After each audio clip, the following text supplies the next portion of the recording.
Good evening. Welcome to Stafford City Council. Reminder: if you have a cell phone, to mute it or turn it or silence it or turn it off. It's up to you. We are one short on our roll call. Our Pledge of Allegiance is going to be offered by our Vice Mayor Ortega, followed by the invocation. Would you stand with both, please? I pledge allegiance to the flag of the United States of America and to the republic for which it stands, one nation, under God, indivisible, with liberty and justice for all. Our Father in heaven, Lord, we thank you, Father, and we just ask that you look over us tonight, Father, and just be with the city, Father, and be with our first responders, Lord. Just protect them. Be with all of our citizens, Father God, and protect them as well, Lord. We look forward to a good meeting and a very orderly meeting. We thank you and we praise you in Jesus' name. Amen. Amen.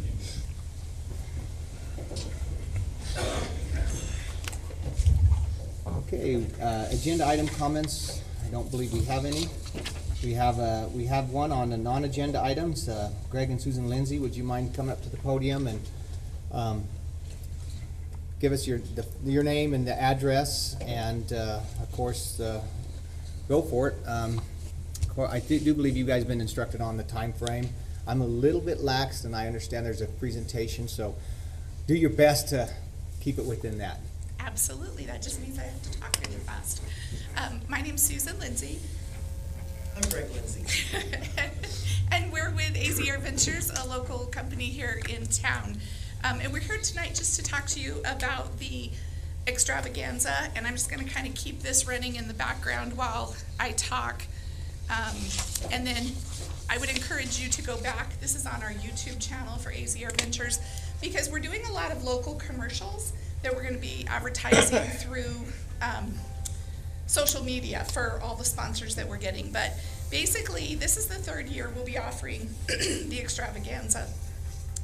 We've been for about 5 years now having friends come and fly over New Year's. Last year, the Chamber partnered with us, and we were able to have 20 balloons come from 5 different states. They traveled with about 75 to 100 family members and crew that also came to our valley. They had such a good time. We were rained out. Many of you may have known. We got one flight in. It's the first time in the 5 years we've been bringing people here that we actually were rained out. 2 years ago, we flew all 4 days. We had 8 balloons 2 years ago. So we actually had a family come all the way from Kansas just for this, because they heard about it and they heard we were doing this. What we know and why we have this presentation up there is we know there are small communities all around that do these. This is Lakeside Pine Top. This, as you can see, they have a huge crowd. They've done their event for 3 years, and that's it. The first year was a complete washout like ours was. It rained and rained. They had financial issues. They changed the way they organized it and who was running it. Currently in Pine Top, their event's at the end of June, and we have to have our hotels booked for our crew and stuff by March, because they sell out all of their hotel rooms for their event. So I know what this can do. Some of these pictures are from Kanab, Utah. Huge. Their vendors up there say, they're not their vendors, their businesses say they make about 1/3 of their income during that weekend, because they've done this amazing job pairing it. This is Page, Arizona. They bring in 60 balloons. Same thing, just a ton of support, a ton of business that comes. Most of them pair it with an activity. They pair it with a street fair, or they pair it in, that's Kanab. Kanab pairs it with a Battle of the Bands competition. So they bring in bands from all over. Pine Top Lakeside brings in bands for Friday night, bands for Saturday night. We go to Salina, Utah. This is in little Salina, Utah. It's smaller than Pima. And they absolutely fill their place, sell out all their hotel rooms. They just do this amazing job. So I know what we have and what it does for small communities. Greg and I love doing ballooning. We love being a balloon ambassador. A lot of people don't realize there's only about 3,000 balloons in the United States. So to have 2 here in our valley and have our people have those experiences is pretty cool. There's only 10,000 worldwide. So we're hoping to bring a unique event to the Gila Valley, something that's completely different than everything else we always do, and hopefully build on it to really build that tourism and really bring this in. There are no events in Tucson. There's no events in the southeastern part of Arizona at all. There's one in Havasu, there's one in Pine Top Lakeside, and there's, I think one in Florence started one last year. They're not sure if they're gonna do it again, but that's kind of what this is all about. The other real big deal for us and why we like doing it over New Year's is that there's not a lot anywhere, but definitely not a lot here in Safford for families to do on New Year's Eve. There's a lot of drinking that happens, there's a lot of different partying that happens, so we want to bring in a super glow, a family-friendly New Year's celebration, where we really focus about families coming. We're planning to do a 10 o'clock ball drop where we're gonna have a balloon tethered up and it drops down at 10 o'clock on a countdown and all the other balloons light up. We already have Philip bringing in the snow machine. We have the UTVs all lit up, they're gonna be there. We're just trying to build this really neat event where families have a place to go, where they're not worried about alcohol and drinking and the other things that can happen on that. So we really see the potential for this and what we can continue to do. Second week in August, we had all planned. We met the first week in August with the chamber. Everything was going. We had all 20 pilots committed again to coming back. And the second week, we got an email saying that they couldn't financially support it. So it's kind of like getting the rug pulled out and going, oh, how do we do this? So Greg and I have been busy. We've been getting sponsorships. We have about 80% of our funding right now.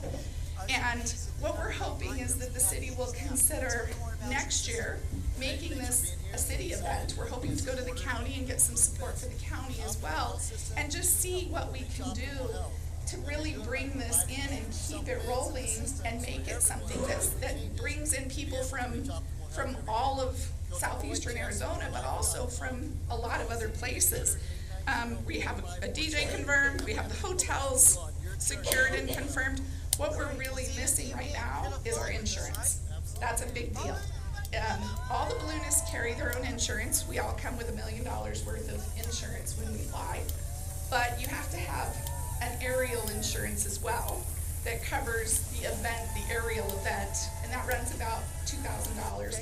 And we have to have event insurance, feet on the ground, someone twists an ankle insurance, and that, from the best I can tell, runs about $3,000. So that's kind of what we're missing at this point, and what we're hoping that we can get some additional help for. I know tonight is not a time that we can ask for any of that, but I know we want to get some nonprofits involved. We've talked to one. We have another one that has been talked to. I haven't made direct connection with them yet. We know in Provo, Utah, the one we go to, the Lions Club does a pancake breakfast that morning.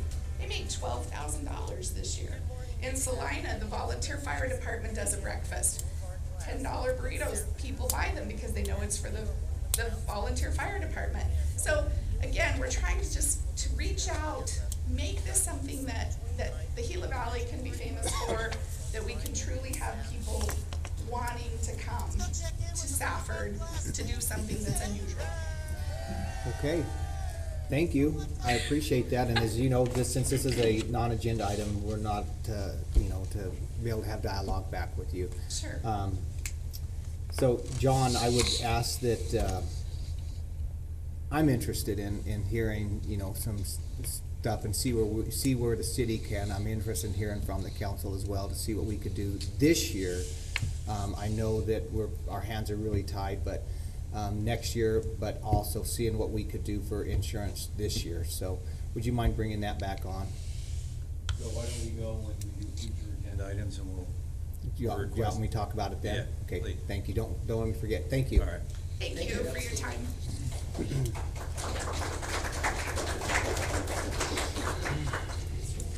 Okay, that's going to bring us to item 7.1, which is the Graham County Stars Youth.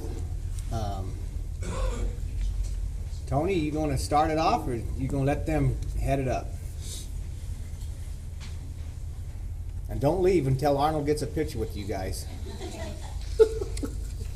Hi, we're the Graham County Stars.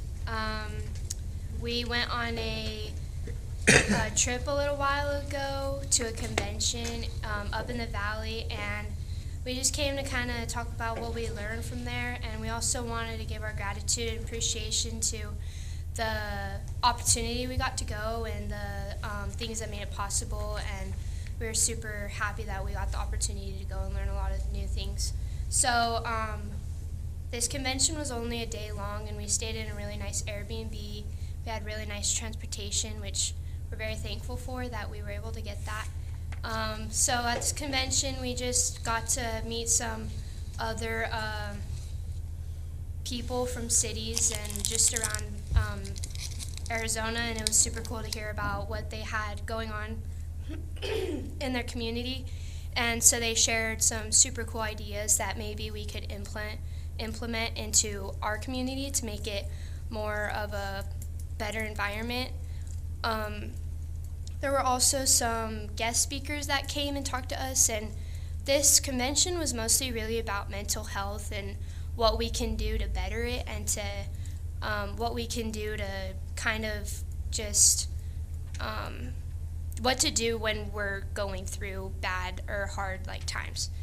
And so there were speakers that gave us some advice of things to do with technology to help it, and to spread positive things to other people, and to also make it a better environment for us personally.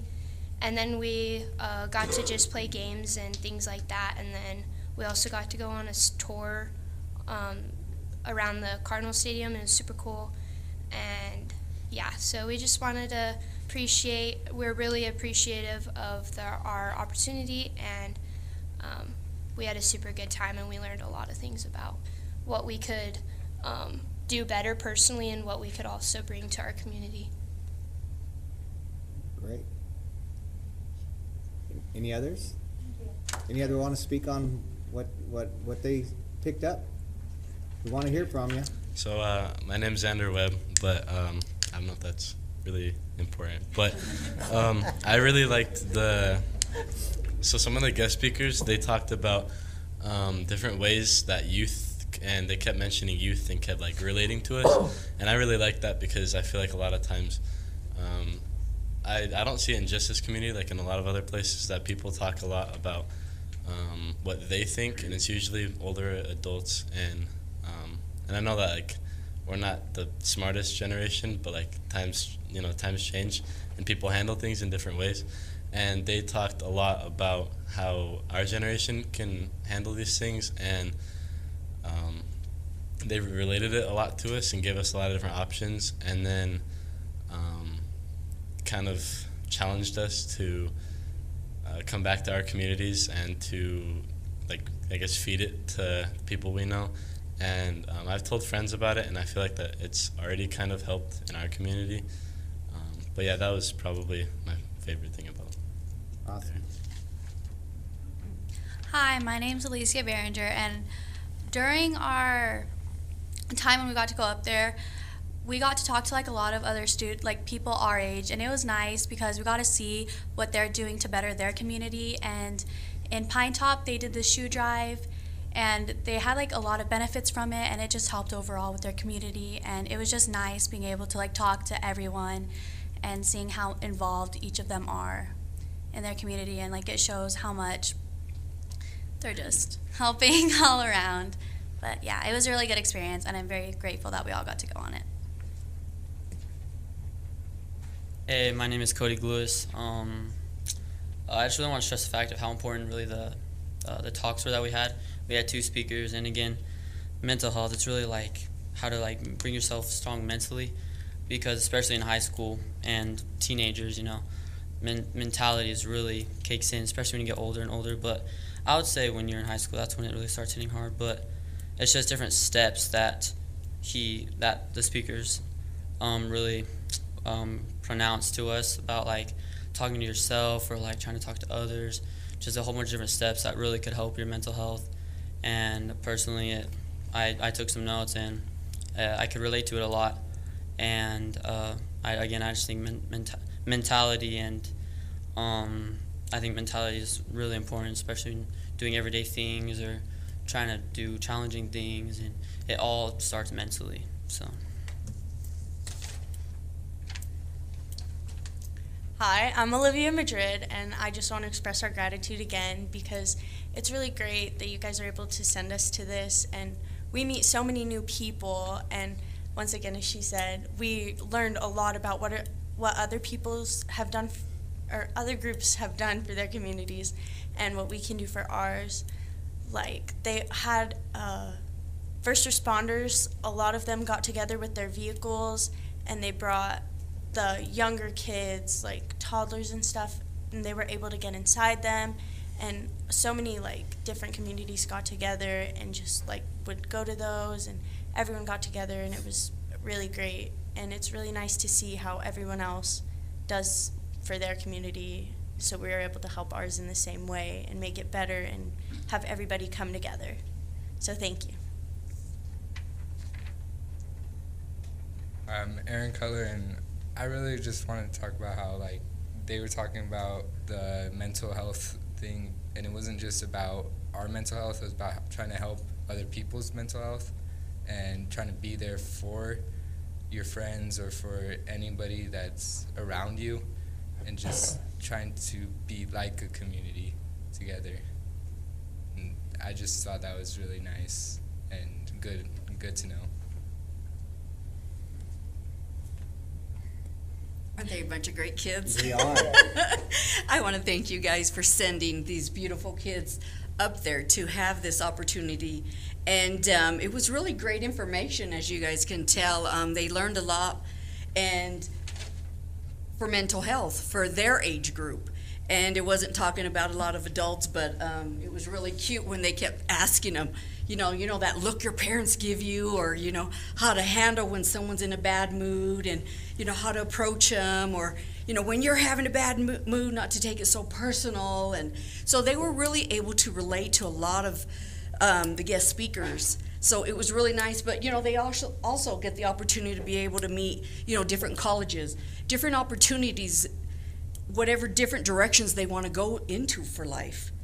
So it was really great, and we enjoyed the nice Airbnb, the pool, and especially thank you for the safe ride to get up there. All right, you got one. We really did appreciate that, and I mean, we all had such a great time, and I get to brag because they are a bunch of great students, and I couldn't have asked for a better group of youth, and they do a great job. So Yes. Thank you.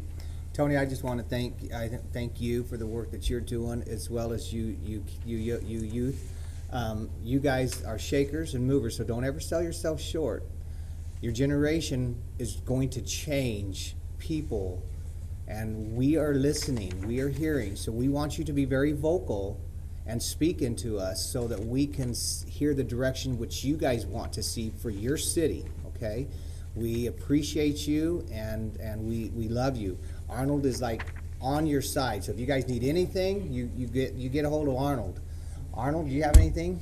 Yes, I do, Mayor. And one more thing, Arnold, I'm sorry to cut you off, but they did a great job on presenting on the park and recreations, and having a voice on what they're doing here in Safford on the parks, and having a voice in that.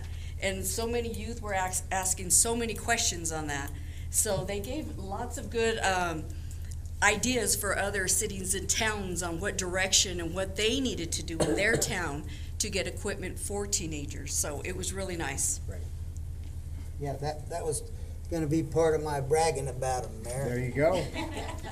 That's Tony's been doing this about 5 years now, and I thank you for doing that, Tony. One of the first times I had met with this group, they went to Pima and Thatcher and came here, and that's where we ended up getting tobacco-free in our parks, because they went and spoke to them councils all over, and they initiated and made ordinances about that. And I hope I don't embarrass y'all, but Cali, for example, first of all, there's like 91 cities and towns. There were over 200 students that attended, and some of them students were asking them questions because 5 of them have gone before.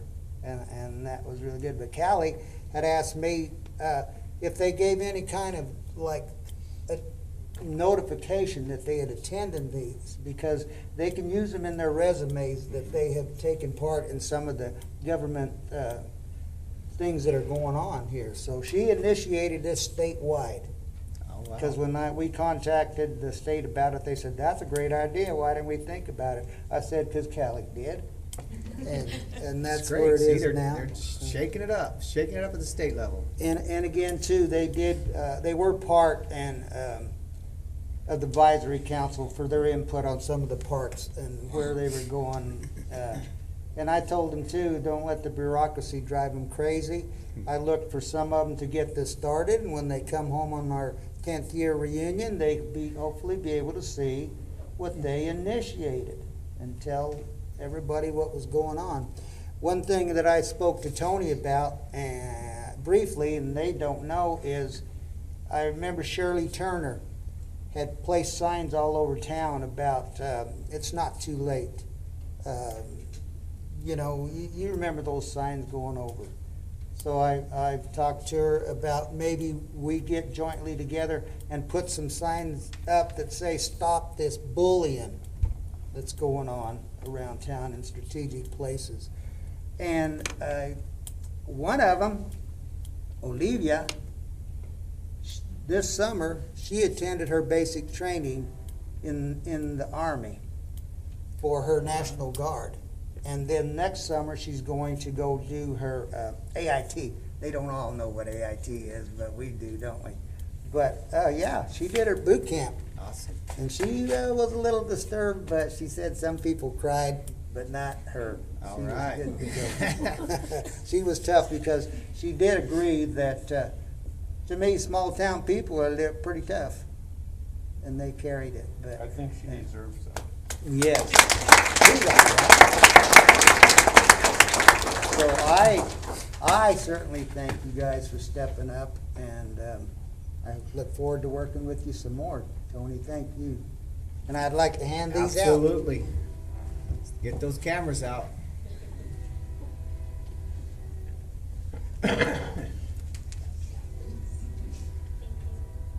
Cody's. Oh. Arnold. Another thing, when I met Cody, he's new. He came along. My This sister. is where I hope they're brother and sister. And when I got to meet him, I asked him about some certain things, and one thing he said was how proud he was of his sister and her work ethic. Awesome. And so that kind of hit me, and I'm glad to hear that you guys have that bond. And that's what's real. Berenger. Webb. Thank you so much, guys. Thank you. Thank you. Maybe I can get in here somewhere. Right here. Okay. We'll have to get Councilman Anzola to get down. I'm right. This is where it was last year, I think. Salsa.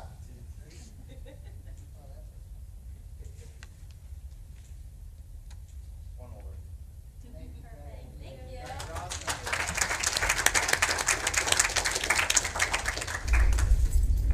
Tony, again, thank you. It's my pleasure. That's going to go ahead and we're going to close our regular meeting and reconvene into a work session. Item 9.1, Safford Police Department's personnel changes. That will be Danielle.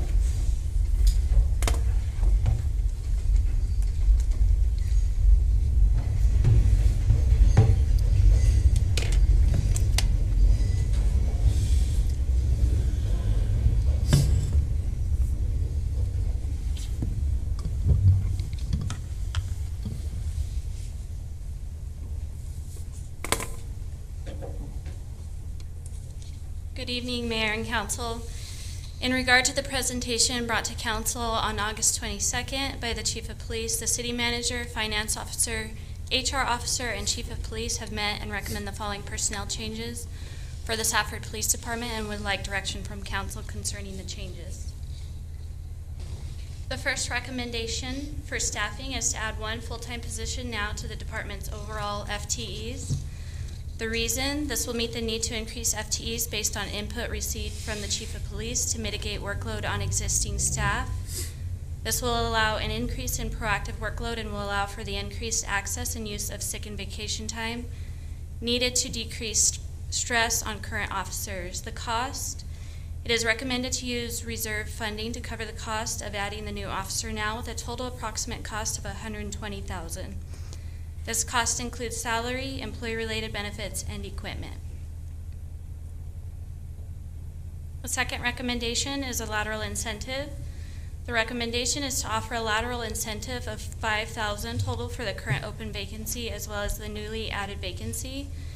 Half of the incentive to be received upon hire and the other half to be received upon completion of the one-year probationary period.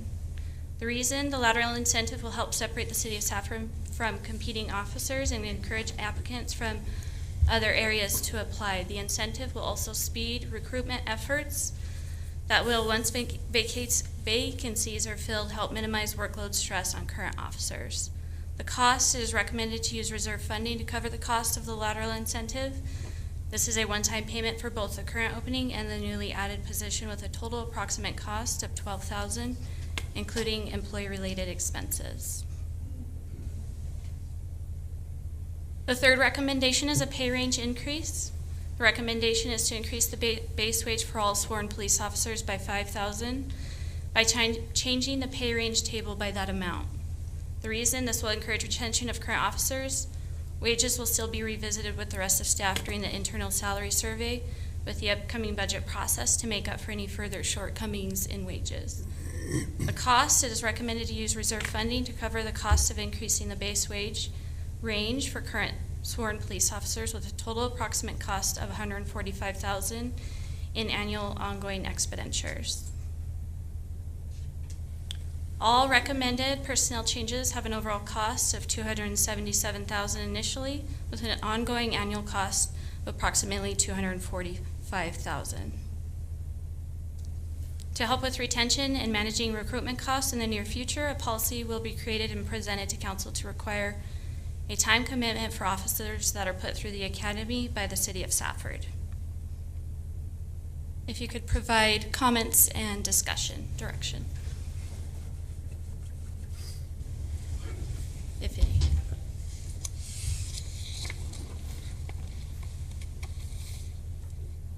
I feel this is a good start, for this. And Chief Orr, I believe you're in agreement with this too. Did you guys all come to a conclusion of this?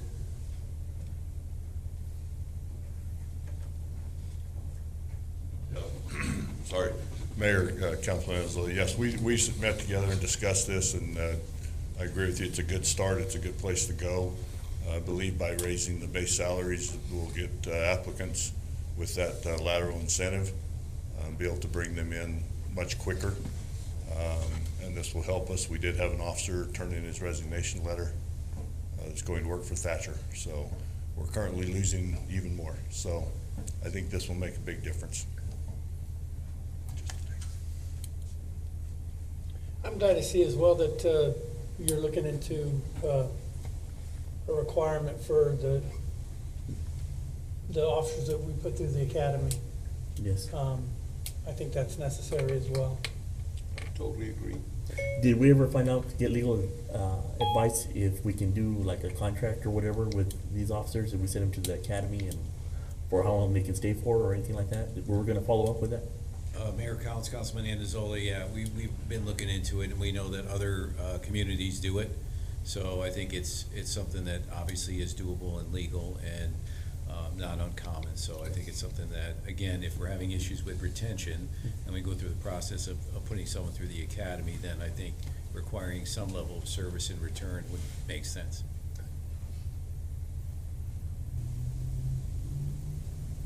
Anybody else? Well, we've already made our budget. We put it in the paper and we told the citizens that's what we were gonna do. So coming up with the funds to do this is what I still want to see more of. It says to get the monies from the source. What is that? Where's it coming from? Good evening, Mayor and Councilman Lopez. what we would have to use is contingency for the expenditure side of it, and we would use the reserves to offset the cost. And the reserves, we did have 548,000 that we were gonna put directly into reserves. If you remember during the budget, we could access that money to offset this cost. And that would leave about 321,000 going into reserves at the end of the year. And why wasn't this brought up sooner? All I hear are rumors about it, but why? I mean, the chief asked to speak with me, and we spoke before the budget. And we came up with, and I thought that's what we were gonna do, and then keep this going next year. Now, I know we need another officer, there's no doubt about that. But how to pay for it is what I'm concerned about. Is that none of this coming out of the police department to cut back on some of their stuff? They're trained well, they got all the equipment, they just purchased the best for several $1,000s, rebuilding another, so, you know, the reserve funds are for reserve, so if we can take it. This is above the 50% mark that we have, so we would be able to access those funds if council approves. Yeah, we can probably do it, but there's still a lot of questions, like, we're gonna get into it too on the compression. What is the compression? What is that level of compression? What is that separation? There's a lot of different things that you hear that are really confusing. Is it 5% per level, per rate? What? That's something that we're definitely going to work through. We do have to wait for more current salary surveys to come out and gather information on the current staff to know the compression, but we won't know that for several months. So we're going to make a decision without any other data again. That will be, whatever compression issues that we figure out will be for the next fiscal year and will be presented for approval at the beginning of 2023. So a compression is, okay, you have a level 1 and then a level 2, for example. What is the buffer in between there? Is that what the compression is right in there? We do have that issue, but we also have a compression issue as far as employees in the same position, where some with a lot of experience are getting paid close to some with very little experience. So that's something that we have to research and look into over the next few months. So it's within the same range as well. In some cases, we've caused our own compression problems. Correct. In a lots of area. We don't have, you talk about a base pay, and then we have all these other things that are necessary, you know, like if you get a CDL, if you get an herbicide license, you get other things that you do to enhance your worth to the city. You should get a little stipend for that. Mm-hmm. But then it seems like two people at the same level, this one complains about that they're getting more than me, but they went out of their way to get some stuff. Is that, you're using that as the overall salary? Right. If they go above and beyond and they are getting differentials for certifications, you know, they've earned that money. But also, employees should be paid for their years of experience. So we want to make sure when we're looking at all staff that we collect the years of experience on everybody and make sure we fix that compression issue moving forward. Another compression issue we did you're wanting to do away with longevity. Not completely, and I was looking at my PowerPoint and I should have worded that part a little better, but I want to do away with longevity as it's written now, but we have built into the new compensation plan a longevity that is more standard to what longevity means. So, okay, if a journeyman's a journeyman, they're all journeymen, they should get the same wage. They should be on the same pay range, but they should get different wages based on their number of years of experience. If that's one of the things we decide to continue. Correct. Other than that, if they're journeymen, all get the same, this is the example, journeymen all get the same wage. They get a little extra if they have a CDL or if they do this or that or whatever. And then the next level, say the foreman gets 10% more. You know, there's a lot of stuff we're putting in there that's causing the confusion. So I don't know what that compression rate is. Is it 5%, 3%, 5%, you know? We can identify a percentage and we can cure some of that compression just by saying this is the compression rate. Right. And so that's what we want to work through over the next several months, so that come January, we will have that information and you'll have an overall cost. Because I don't only want to be fair to the police department, to employees across the board. Right. That is the goal. And that's still what I'm going over with your notes. Like you said, you had 2 changes already that you should have done or would have done, and so I'm writing them down so I know that's what you mean. You're still meaning on that and get it corrected. Maybe I should have called you today and say, hey, wait a minute, whatever. But yeah, the compression is what seems to be beating us up too. Yes, I expect it to be something that we definitely need to address soon. So it's built into the compensation goals to look into and address. And go ahead. Mayor, Councilman Lopez, all of the items that you're addressing, we're going to try and address with the compensation plan, right? One of the main issues that we run into that create things like compression are inconsistencies year over year in terms of the way we do compensation. So we'll talk about it tonight. We'll be talking about it a lot more in the coming months, but our intention is to roll out the compensation plan in its entirety, which is going to be a lot. There's going to be a lot of detail there. We're going to try and do it in a way that's as understandable as possible. But because you have so many different positions, you have so many people coming on with different amounts of years of experience, you can hire them in at different levels of experience.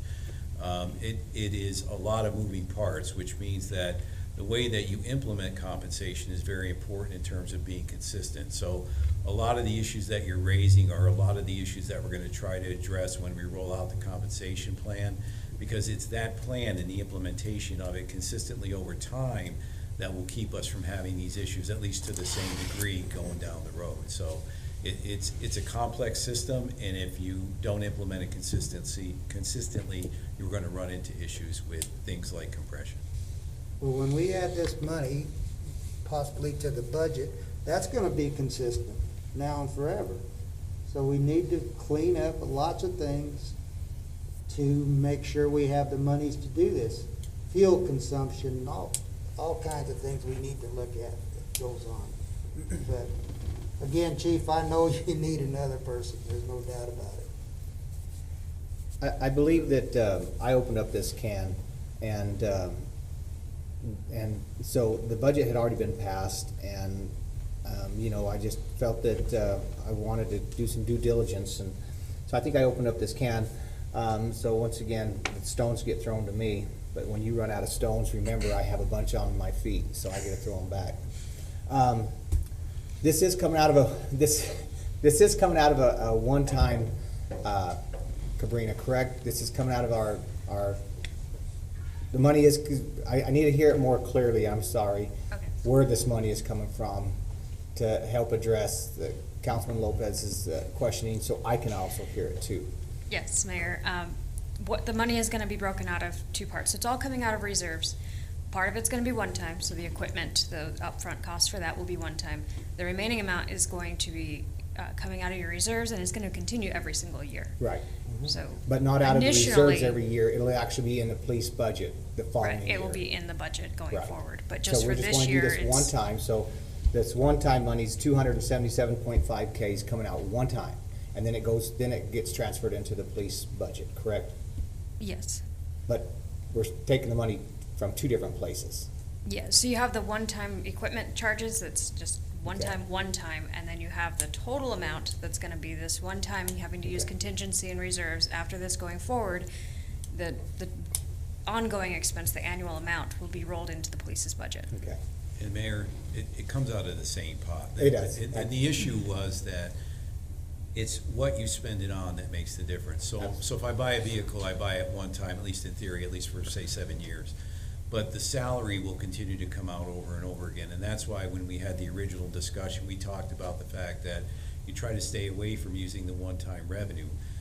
In this case, given the amount of money that's being taken out and the amount of money that's coming in, and as long as things continue to go well, we should be okay going forward, making it an ongoing expense for the salary, which is why we put forward what we did. So, you know, working with Glenn, we were able to come up with something that was maybe not as lucrative out of the gate, and then we may be able to continue this conversation as we get into the next budget cycle. So we tried to find a middle ground where we can mitigate the fact that during the last budget cycle, their salaries fell more to the bottom of the range.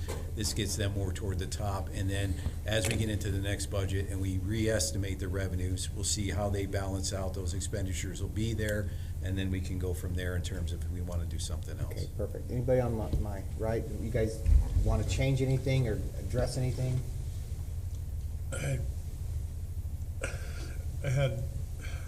I read this at 4 in the morning and I didn't read it like it's said, so I'm just playing catch up, but I read it as 3 options, not 3, you know, and I was like, how do you choose between these? And but I am choking on $250,000 too, so I think it's something we need to do, but I don't know that the money's gonna be there next year to do it again. That's my only hanging point. Yeah, Mayor, Councilwoman Goy, I think if things continue to go the way they are, I think we should be okay. I wouldn't have brought this forward if I didn't. There's no guarantee. I don't have a crystal ball to tell you what the future is going to bring. But if it would take a significant downturn, I think that the amount of money that we're making go back in as an ongoing, I think we should be able to absorb. And again, as we bring back the budget next year and those expenditures are included, you're going to rebalance the entire thing back to whatever your revenue stream is. So all you're basically doing is saying, I just took that $250,000 out of next year's budget, basically, because you've already increased your expenditure level. So whatever you would have spent it on otherwise, or on the same thing, you're just doing it sooner. So again, point well taken, but again, this was the compromise we came up with based on the presentation that was made. I don't see where we don't have any good options. No, and I appreciate the process that went into getting us where this is what we asked to occur, and it's probably the best that we can do now. Yeah, I like the majority of the officers. I don't know all of them, or I'd say all of them, but I like the majority of them. I want to keep them, but I just want to make sure the people of this city can afford the next step. We can't not afford it, so how are we going to come up with it? Correct. Arnold, you probably ought to start running stop signs and speed a little faster. You can meet some of the new ones. So, I do have a question, and Glenn, I don't mean to be chief. I don't mean to put you on the hot seat, but I'm just going to ask this question. Your salary, correct? Yes, sir. So will this 5,000 increase affect you? Are you getting it? She says yes. She says yes. Yeah. If it, Go ahead. Mayor, I put it to all of the All sworn of them, officers. across the board? Yes. Okay, I just wanted to ask that and hear that. to answer your question, Mayor, I'd be happy not to take it. If that's it not hurting my feelings. That's why I looked at her, because I wasn't sure. I said sworn officers, they take that as everybody there, and that's fine. Okay. I want to make sure the ladies are getting it too. That will be dealt with in the next budget year, so that is there, but it will be part of the whole range system in the next budget year. They're the ones that actually return the calls. They're the ones that actually say where the report is, how far they got with the report there. And if it helps, I'd be happy to give mine up, they can have it. That doesn't hurt my feelings either. Good. Okay, you guys, anybody else have any further discussion for, and now? So I'm just happy that this was able to be taken care of, so kudos to you, Manager Cassell and. This is a work session, though. We still Yes. got to bring this back. Yeah, It's not taken care of. Right, it's not. There's more. I think we talk about it later on, don't we? We do. Okay. But yeah, no, I think it's a start, and I do think that there's more, and I think that I'm kind of excited to look into the next year's budget and see how well we get to interact with others. I think John's onto something, and I think we're gonna hopefully get where we need to be. So I'm going to move on to item 9.2, and I'm going to ask that we go ahead and ask that we bring this back for legal issues. I raised a couple questions today that didn't get any that needs our attorneys to look at. And so I'm gonna ask if it's at the will of the council that we go ahead on the PSPRS drop program to bring it back at a later time so we can get some, I want you to be able to ask questions directly to an attorney so that you feel comfortable in the decision and moving forward. Are you guys okay with that? Mayor, do you wanna make a motion to table it, or do we have to go through that? Yeah, You're this, in a work session, you don't have to. we don't have to do on that on work session, just this direction, correct? So if everybody's okay with that, I'm that's what okay I'm with that. asking for. So then that's gonna move us on to item 9.3, which is compensation plan overview.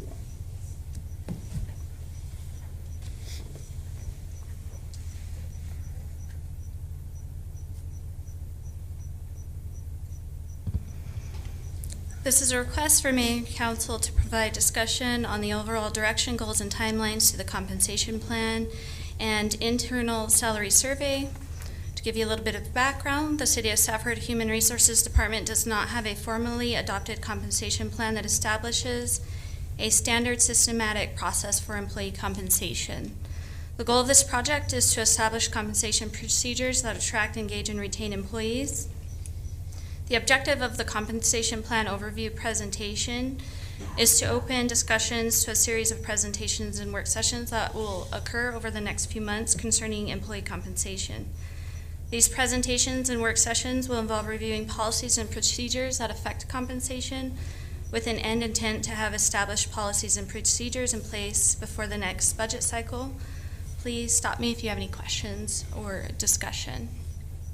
Danielle, now these are three separate ways of getting there, three separate ones. Because when you brought the survey, different people use different ways to accomplish this. So is that the way you're seeing it? These are the three main increases that you want to process, or at least attempt to process annually, except for the market adjustments, which are typically every 2 to 3 years. But yes, you want all of these in your compensation built in for your procedures. Yeah, the market one was the one example from the hospital you had last time.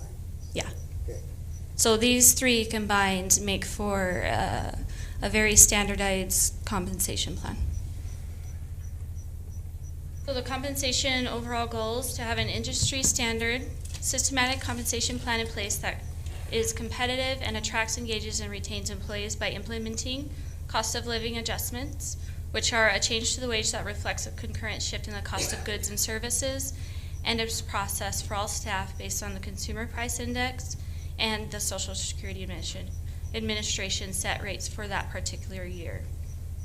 By implementing performance-based merit increase system, an annual pay increase that is employees earn based on high performance evaluation ratings, and implementing market adjustments that change to a position's pay range based on market data to stay competitive. Any questions on those three types of increases? On the performance-based merit increase, does that mean you can have, say, 5 in your group, and each one of those 5 employees could get different percentages of raise? It does. So favoritism can play a part. It has in the past. It's a possibility. All you can really do in that scenario is really review the evaluations and the comments. So if, say we implement this, HR would be receiving all the performance appraisals in, reviewing the scores, reviewing the comments, and the employees also have the ability to comment and either sign off on that or not sign it. But this is how you implement performance-based increases, is basing it on evaluation scores, and it is dependent on the supervisor score. But you're not gonna make a requirement in a department where a certain number are gonna get 3 and a certain number are gonna get 1. It's possible all of them could get 3? It is possible. Okay. Any other questions on these?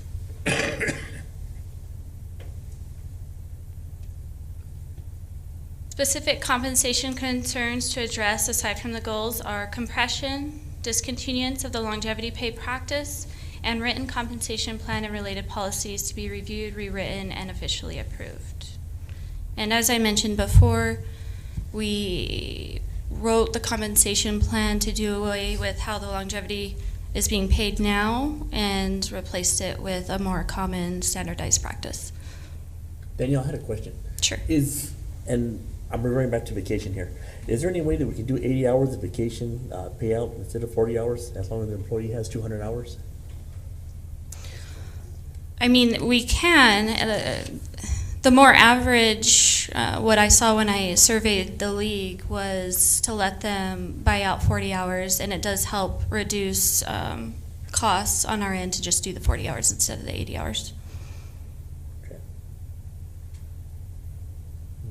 Did that answer your question? I guess. Internal salary survey key tasks. We need to compare our job titles and job descriptions to the market, establish pay ranges based on the market data, collect years of experience for staff, and establish new wages based on experience and the market ranges. As far as the timelines, August through December, we have been working on rewriting the compensation plans. The compensation plan and related policies, I should say. So I reviewed the personnel manual and tried to gather all the policies that I could tell that directly affected compensation. And those policies were evaluation of staff, interim pay, probationary employment period, severance pay, staff promotions, and transfers. Danielle, real quick, sorry, jumping back, and this might sound silly, and I don't assume that this is probably even possible, but if we establish new wages based on market ranges, you don't anticipate that we're above any current ranges. In other words, we wouldn't lower any ranges.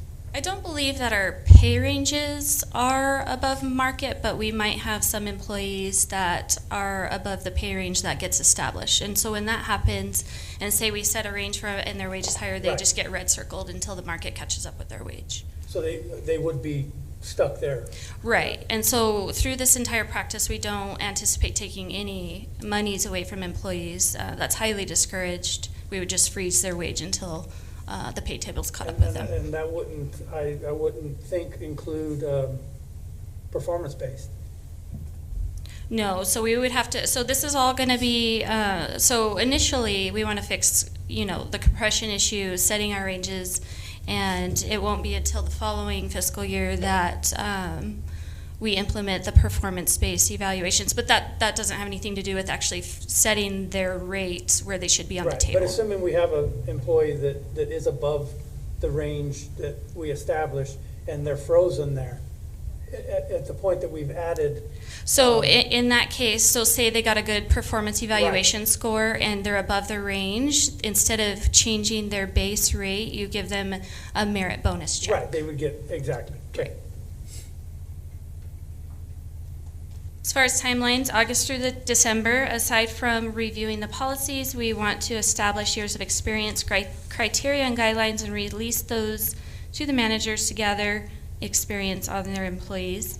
We would like to have managers review their job descriptions for accuracy and compare to benchmark jobs.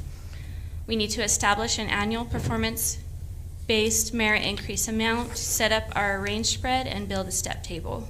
So we're hoping to get through that all up until December. And then by the time January hits, we'll actually start the market review. January is when most salary surveys are released, so we want to use the most up-to-date surveys to accomplish that. We would like to establish the new base hourly rate for all staff and establish cost analysis to implement new compensation plan and wages, including corrections. So set up the range spread. That's the area I was talking about, compression, I believe. Right. The gaps in between. Yes. Okay. So once we, participate in the survey and we have all of our information, we're hoping to do presentations and approvals in February, which aligns with the budget process, and then release the new rates and move forward with the new compensation plan by July. Some company-wide hurdles that we expect to face are to fix compression. What available funds are there to pay for years of experience? And to fix pay ranges compared to the market, what available funds are there to adjust the pay levels and the pay table? How we'd like to accomplish this is between 1 and 3 work sessions with council. We'd like to do 1 or 2 work sessions for policy direction, to review all those policies that I mentioned that directly affect compensation, and then another work session for procedures in which we will work together to establish those 5 questions we have. First, what entities do we want to consider for our market review? What cities and towns do we want to consider from the league? What % should we set for our annual performance-based merits? And what should be our experience spread for our pay range table? Any questions on the goals or the timelines?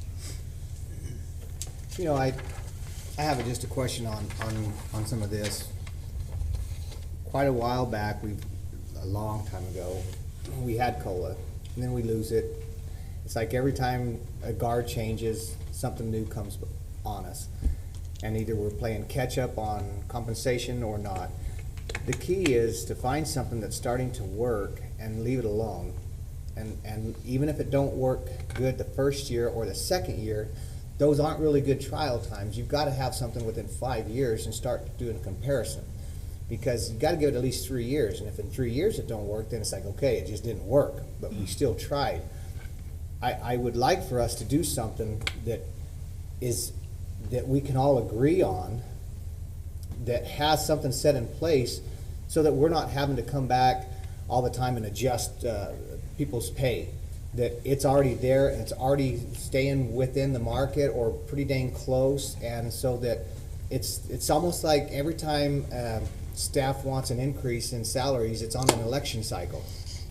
And that's just, it just shouldn't be. We should already have something set in place that we leave alone and we let it try its course, just like we've done with the rental fleet. We want to give that a shot. If it works, great, and if it don't, we can scrap it. But the thing is, I think that we need to have something set in place and give it a good trial basis and run with it, so that this is something that staff is comfortable with, the council is very comfortable with, and the employees are comfortable with, because they get to see right off the bat what's going on, to see if they even want to apply here. Right. So I would encourage us to make sure that we get this right. And even, I hate to say this, but the council before us, when they adjusted the fee structures, the impact fees, because that's what I'm going to call them, because that's what they are, they shot it at the highest side they possibly can, and they've never adjusted it since then. So it's at the high side. So I'm saying on something like this, let's set it where we need to set it. And if it's tad bit on the, and of me, of all people saying this, if it's on the tad bit on the high side, let's set it and let it go and let it work and feed it. I mean, that's the thing, is we can't just set it and want it to die. We've got to feed it. I agree. I am very confident in the policies that we've written up, and even if we can't afford things right off the bat or every year, we at least need to have the structure in place and be bringing to council annually what those increases are, what they should be, what can we afford, what can we not do, but at least the structure's in place and the overall goal and intent for employees' wages is there, rather than nothing being looked at, no changes made at all. At least we'll have the structure in place. So. And I like that idea of using the word structure. That's what was needed. Yes. Well, and this is just essential period, but the fact that you mentioned COLA in the past, but apparently that wasn't even ever adopted. It was just a yearly, or it'd be in the policy, right? We don't have a currently adopted compensation plan. So, and this was, I may not have been the only one, but this was my specific goal when we, I think it was something you would have pursued whether I. Right, and I just want to point out a slide that, because this presentation is very high level. We're going to get into a lot of details on this, and I don't want us to get lost in the details, but I want you to see them. So we're trying to figure out right now how we balance out showing you everything with overwhelming you with a bunch of details. But to the mayor's point, this slide really captures the essence of what we're trying to do, and this is the structure. So you can call it what you want, which is something we really need to work on, because calling longevity what we have now is not longevity. What we're going to bring to you is typically longevity. So we need to get to the idea of using the word reserves when it's a reserve, contingency when it's contingency, et cetera. So the nomenclature matters, but this right here captures the essence of what we're trying to do. So you have a base level, that's the cost of living, right? That allows us to adjust people's salaries regardless of their performance based on whatever environment they find themselves in. So if inflation's at 1%, then your COLA will be tied to that. If inflation's 5%, you're going to be tied to that. We talked a little bit previously about giving 3% in a 6% world, right? The idea is that you want to be able to have some flexibility within that structure in order to make it meaningful to the employee when they get compensation. So the cost of living does that. It says, regardless of how you perform, we're going to adjust your salary based on the environment you find yourself in. The second piece is performance-based. That says, after we've done that base adjustment, we're going to look at employees that we feel have performed above and beyond average and compensate them for that to encourage them and other employees to also perform. And then the third piece really is a little bit different, but it is that market adjustment that you look at and say, our salary ranges have stayed current with the market regarding other like positions around you. So again, so the structure there is one, the base that's tied to the cost of living that you find yourself in. Two is based on performance to try and encourage employees to do better because they will get compensated for it. And the third one is to constantly be looking, well, not constantly, at least every 3 years, be looking at where a particular title exists in the market, comparing yourself to other like markets. So this structure, this is really the heart and soul of the compensation in terms of salary. This is the structure right here. Right, and John, to add, this only after we've also adjusted our ranges and our. Correct. Right. To start with, and then this. Right, and that's a very important point, because when you go out and you do number 3 on there, the market adjustment, you may find that your salaries for a position are significantly or out of market. So it may be that the first couple of years, maybe it's 1 year depending on the cost, maybe 2, you may not get to COLA merit right away because you've got to make adjustments to get yourself back into the market in the salary ranges. So we'll find out once we do that assessment what the cost is.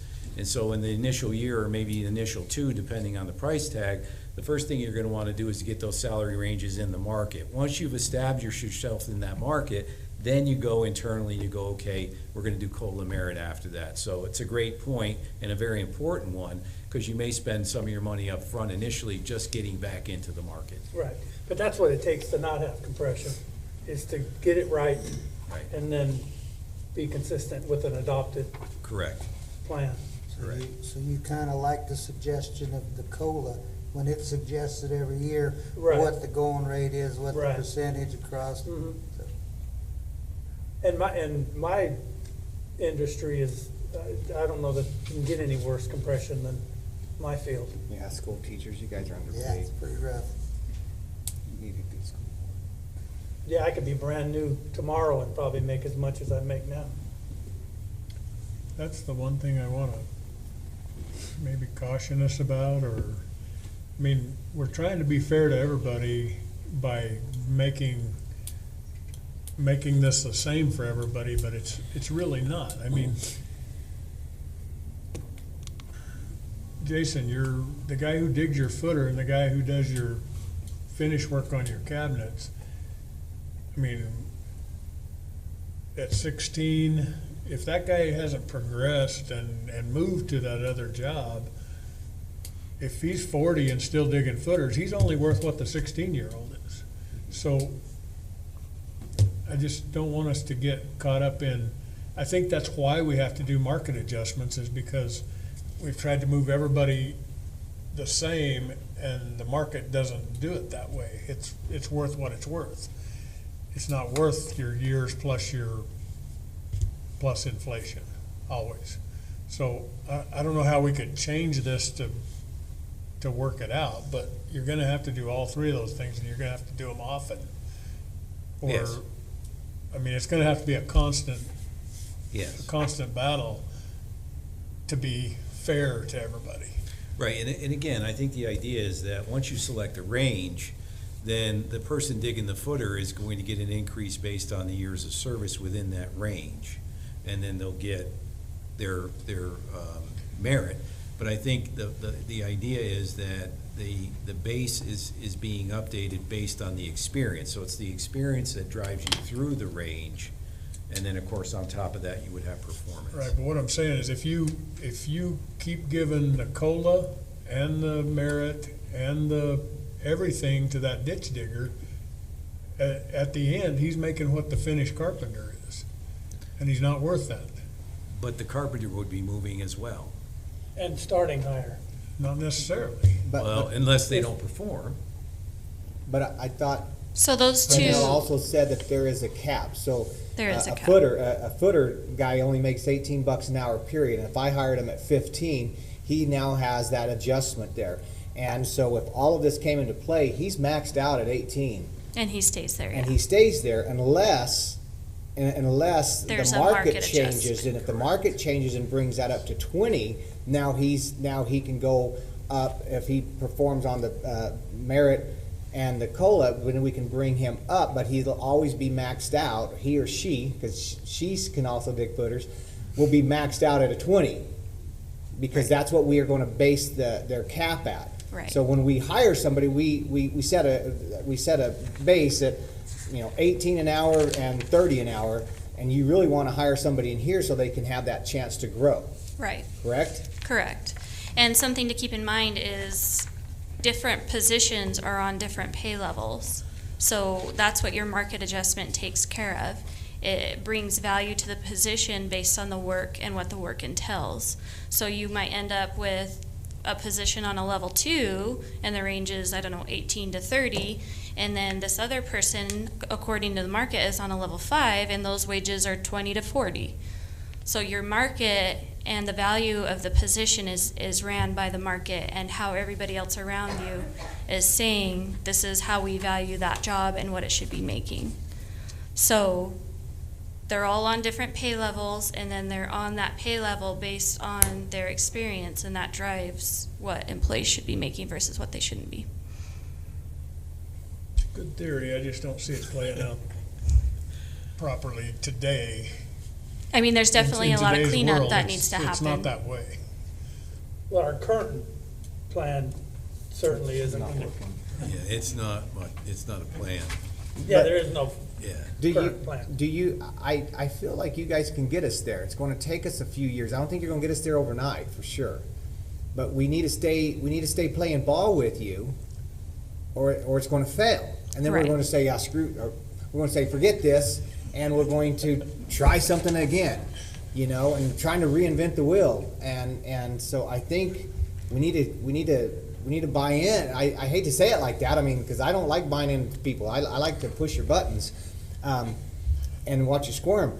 But so I understand what Councilman McGoy is saying as well. But So- I'm understanding. Well, I think I said some of that based on what you said, in that you want to set this thing and stick with it, and I want to set it and then keep tweaking it. Well, I tweak it for Until the it better. works. Yeah, but these tweak are it- the tweak it tweaks. for the Yeah. real. Yeah, so let's not get too far down in the weeds right out of the gate. But yes, it's something that we definitely will get involved with, and we'll look at this in more based on the actual numbers. But each component is designed to address a different aspect of salary, right? So each of those 3 items tries to do what you're discussing, which is to have 3 different ways to address salary to help fine tune what we're doing. That's the theory, as you say. That's correct. I think we're all saying the same thing, we're just all on a different page. I want to be on the same page. I do too. Well, and so that's what these work sessions are designed for, is we plan on council being involved with all the decisions as far as all the policies and all the procedures, so that we are on the same page the entire time and hopefully get further down the road with the whole project. And the only thing that I'm going to ask, and I'm going to always ask this, and I'll never stop asking this, but when you put on here, establish new wages based on experiences and market ranges, that we use market ranges that affect us. Why are we losing? We're not losing people to Pine Top Lakeside. Right, so you guys are We're actually losing gonna be people to involved Freeport and McMurray. choose Right. which cities. That was mentioned in the Yes, slide that we because would one of the decide first what our- discussions I ever had was that very point with the mayor, and it's a good one. And in other places I've been, we have always chosen comparative cities to compare ourselves to. So one of the points I emphasize with Danielle, or the Human Resource Director, over and over again, is that we need to, before we do anything, we need to establish the comparative entities that we want to look at. I don't want to go through a whole series of conversations about salary only to find out I don't like who you compared us to, and now everything we put up there is null and void. So where we will begin is doing the comparisons and agreeing on who we will compare ourselves to, and then we'll move forward with the numbers. I liked the wage comparison we saw on the policemen and the where they're going and where they're coming from. Absolutely. And that may not be the same group of people for some other job, like a lineman or whatever, but I like that, and I think each of those should bear that out and be reflective of what's real. I agree. And we will do that first before we go forward with numbers. I'm learning. I clamp that down. All right, thank you. Anybody else have any more discussion on? No, this is- I mean, we about kicked that one down. No, I like when you guys talk, then I don't cause. Then you don't have to? Yeah, then I don't cause as much confusion. Thank you. All right, that's going to bring us to item 9.4. Can we do 5 first? 5-minute break? Yeah, no, do 5, do number 5. Oh, I thought you wanted a number 5 break. No, because one of the things that I want to do differently is do longer work sessions, and scheduling these work sessions on Fridays, and even having some we can do during the council meetings because they're compact enough where it works.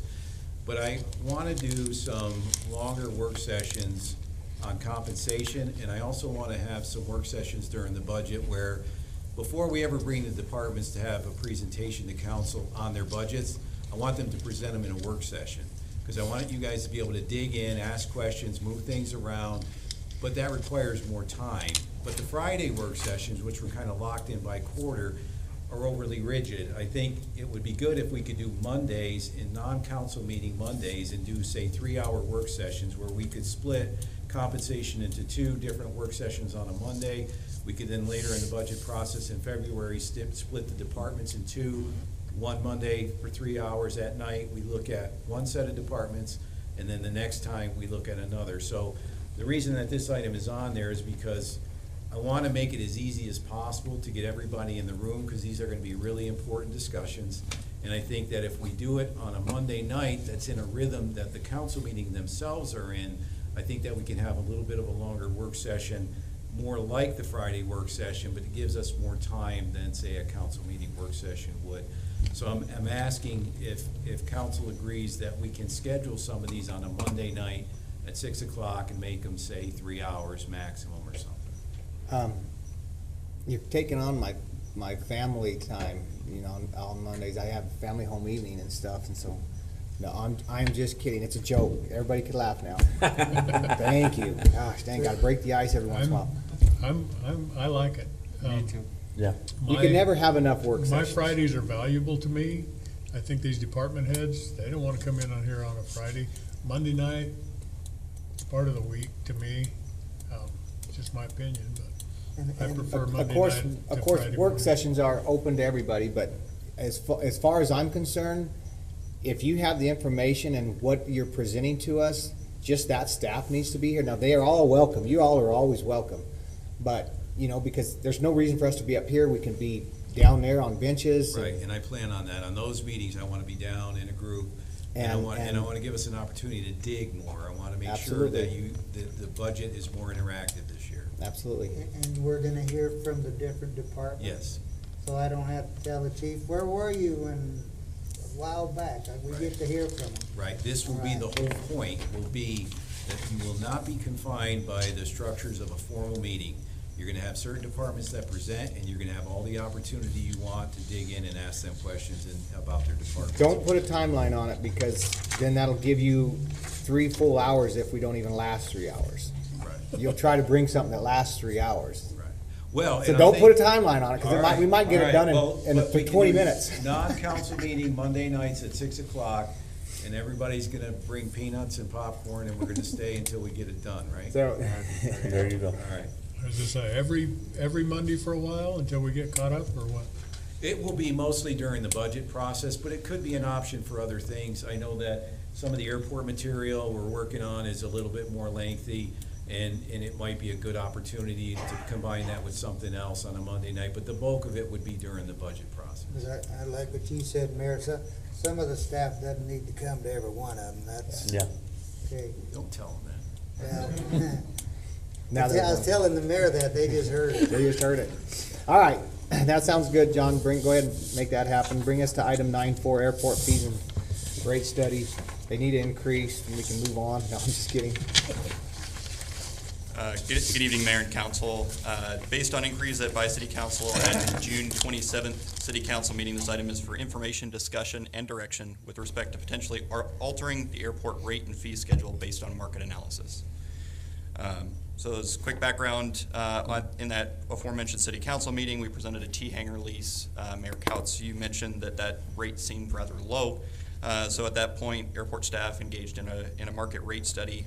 We collected data from comparable airports in Arizona, and we made some updates to the rate and fee study for your approval later on, but obviously for discussion right now. The last update to the airport rate and fee study was done in 2015, and some rates on that schedule haven't been updated since the late 90s. That's kind of where the trail fell off. I couldn't track some further than that. Moving through this, moving through the proposed rate and fee schedule, please feel free to interrupt me if you have any questions. So Article 1 for aircraft parking, the only real change here was we did increase by, I believe it was $5 a piece, the monthly tie-down rates for single-engine aircraft, multi-engine aircraft, and helicopters from $35 and $55 respectively to $40 and $60 each. Our T-hanger leases, obviously this was a big discussion item. So we came up with two separate rates, one for the existing 4 T-hangers that are currently at the airport. Those are currently going for $85 a month base rate with 3% annual increases. Some of those T-hangers have been held for over 20 years, so the rates have increased by 3% a year, but nothing more than that. So we're requesting an increase to $200 a month on the existing T-hangers. And then for new T-hangers, we have money in the budget this year, as long as council approves us to move forward, to build new T-hangers at the airport. And we have a price range of between $300 to $350 a month based on construction cost and how many hangars we're able to build for the dollar amount we have allocated for that. What's your dollar amount that you allocated for that? $640,000, Mr. Mayor. And how many hangars you think you're gonna get? We're estimating between 8 and 10. So that number is based on our return on a 20-year investment. If we're able to build 10 at approximately $300 a month, we'll recoup that cost in 20 years. Obviously, that's a flat rate. That's not annual increases or anything like that. At $350 a month, we would recoup it on 8 T-hangers. So a new T-hanger, what's the actual square footage? It would depend based on design. We don't have blueprints or schematics or anything. So you're asking me to want to tentatively approve something that you don't have a square foot number on? So they're standard size. So okay, so what's a standard size? A T-hanger, I would have to look at the exact number, but it's built for one aircraft. So it's built for one single engine 40 aircraft. by 60? 20 by 20? It's a T, so they're oddly shaped. They're stacked in like a jigsaw puzzle. So I would estimate probably about 300 square feet. It's built so the tail of the aircraft fits in the back, the wings and the sides. And they're a pretty standard size. I believe the ones we currently have are right around 300 square feet. And most of the time, the rate for those is just based on the actual hangar itself, not based on a square footage number, because it's just built to house one aircraft. So when you've gone around and looked into your hangars right now, how many of them are actually having aircrafts in them, and how many are actually having motorcycles, Hot Wheels, and everything else in them? So we recently went through all of that. We're enforcing all the rules at the airport now. The 4 T-hangars we currently have all have aircraft in them. They're all occupied by, it can only fit one aircraft. And then individual hangars that people have built have anywhere between 1 and 5 for private individuals and upwards of that for commercial entities like Ponderosa and Jetcrafters. But obviously we're looking at T-hangars right now, which are just built for one. And this this rate study compared airports that are similar to ours. Obviously, we didn't look at airports in the valley because they're significantly higher per month just based on demand. There are upwards of 10-year waiting lists in the valley to get a T-hanger. We have a waiting list right now. We have 7 people on our waiting list. And we believe that these rates would allow us to still be marketable to those individuals while also making sure we're recouping our cost on construction and maintenance that we have to do on the existing T-hangers. So you're saying if you spend $640,000, you're wanting your return on investment in 20 years? Correct. At that current rate. That's not really good business. 20 years to return on investment, to me, is not good business. So the difference with this is they continue to return obviously after that point, but with that amount of money, we're looking at we don't want to price ourselves out because per the FAA, we have to charge a fair market value. If we were to charge $400 or $500 a month for that, we might recoup that cost faster, but then we can run into issues with the FAA. We get millions of dollars a year from them, and we have to make sure we're charging that fair market value for those T-hangers. And so this is what you're suggesting your fair market value is, between $300 to $350? Correct. The average, I think, was 250 of the airports that you. So which makes sense to put the old ones at 2 and the newer ones at 3 to 350. I think correct. 250 was the average. Councilman Hemphill, Mr. Mayor, so that value is based on a lot of the airports we're looking at are rural airports in Arizona that have T-hangers like ours that were built back in the 80s or 90s. And they're very old, so that building new T-hangers that are more comparable to,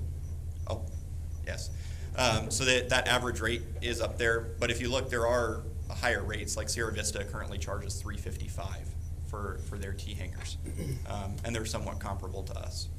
So obviously, you have the low rate in Cochise County. Just so you're aware, those hangars don't even have doors on them.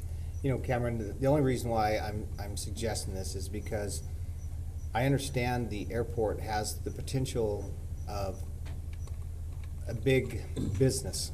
I get that. But not everybody's a pilot, and not everybody can go out there and buy a plane. I mean, so you're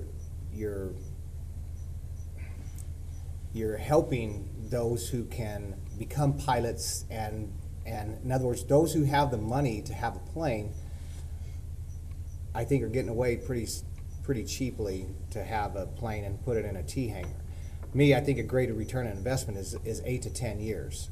If I look at making money, I want to do it within 8 to 10 years. 20 years to me is absolutely ridiculous, because by the time you look at what a metal building is, that deteriorates every year. Every year you put a metal building up, it's not the same as it was the day you bought it, correct? Correct. So it's deteriorating. So in 20 years, you're going to have to start looking at replacing metal already. So you never are going to recoup your cost. Just saying, at this price, at 20 years. So that cost, that estimate does not include annual increases. So that built into this on most of these rates is a 3% annual increase, regardless of when that contract is entered into. So if a contract is entered into 10 years down the road, that annual increase will have been still occurring over those years. That way we're not locked into a situation like we are right now, where technically if one of our tenants left, we get a new tenant in, they're at $85 a month. They're locked in at that rate. But we want to make sure that we're accessible for those people that have aircraft, because the people that are in them are typically business owners. They're typically people that are bringing a lot of other benefit into the community. So we want to encourage and support that as well. I don't disagree with Mayor on that aspect of it, making it more accessible but as you mentioned, the bottom line is what could we charge and not run into trouble with the FAA. I agree with that. And that makes no sense to play around with that. We do have some things that are never gonna make money. We just have them here, so it's a quality of life. And we're not gonna make money on that airport for the longest time. It's, we're trying to build it. So, it's all the rich people. Yeah, exactly. And Mr. Mayor, Councilman Lopez, I completely agree. The airport is typically something that across the board, until you get to a larger commercial service airport like Tucson or Phoenix, you really don't start making a lot of money. The airport is mainly there to support other activities, whether that's aerial medevac operators that need to have a place to operate out of, firefighting operators, and then obviously all the other business aviation that occurs. And we are looking at other ways to increase revenue at the airport to continue to support other things that happen out there.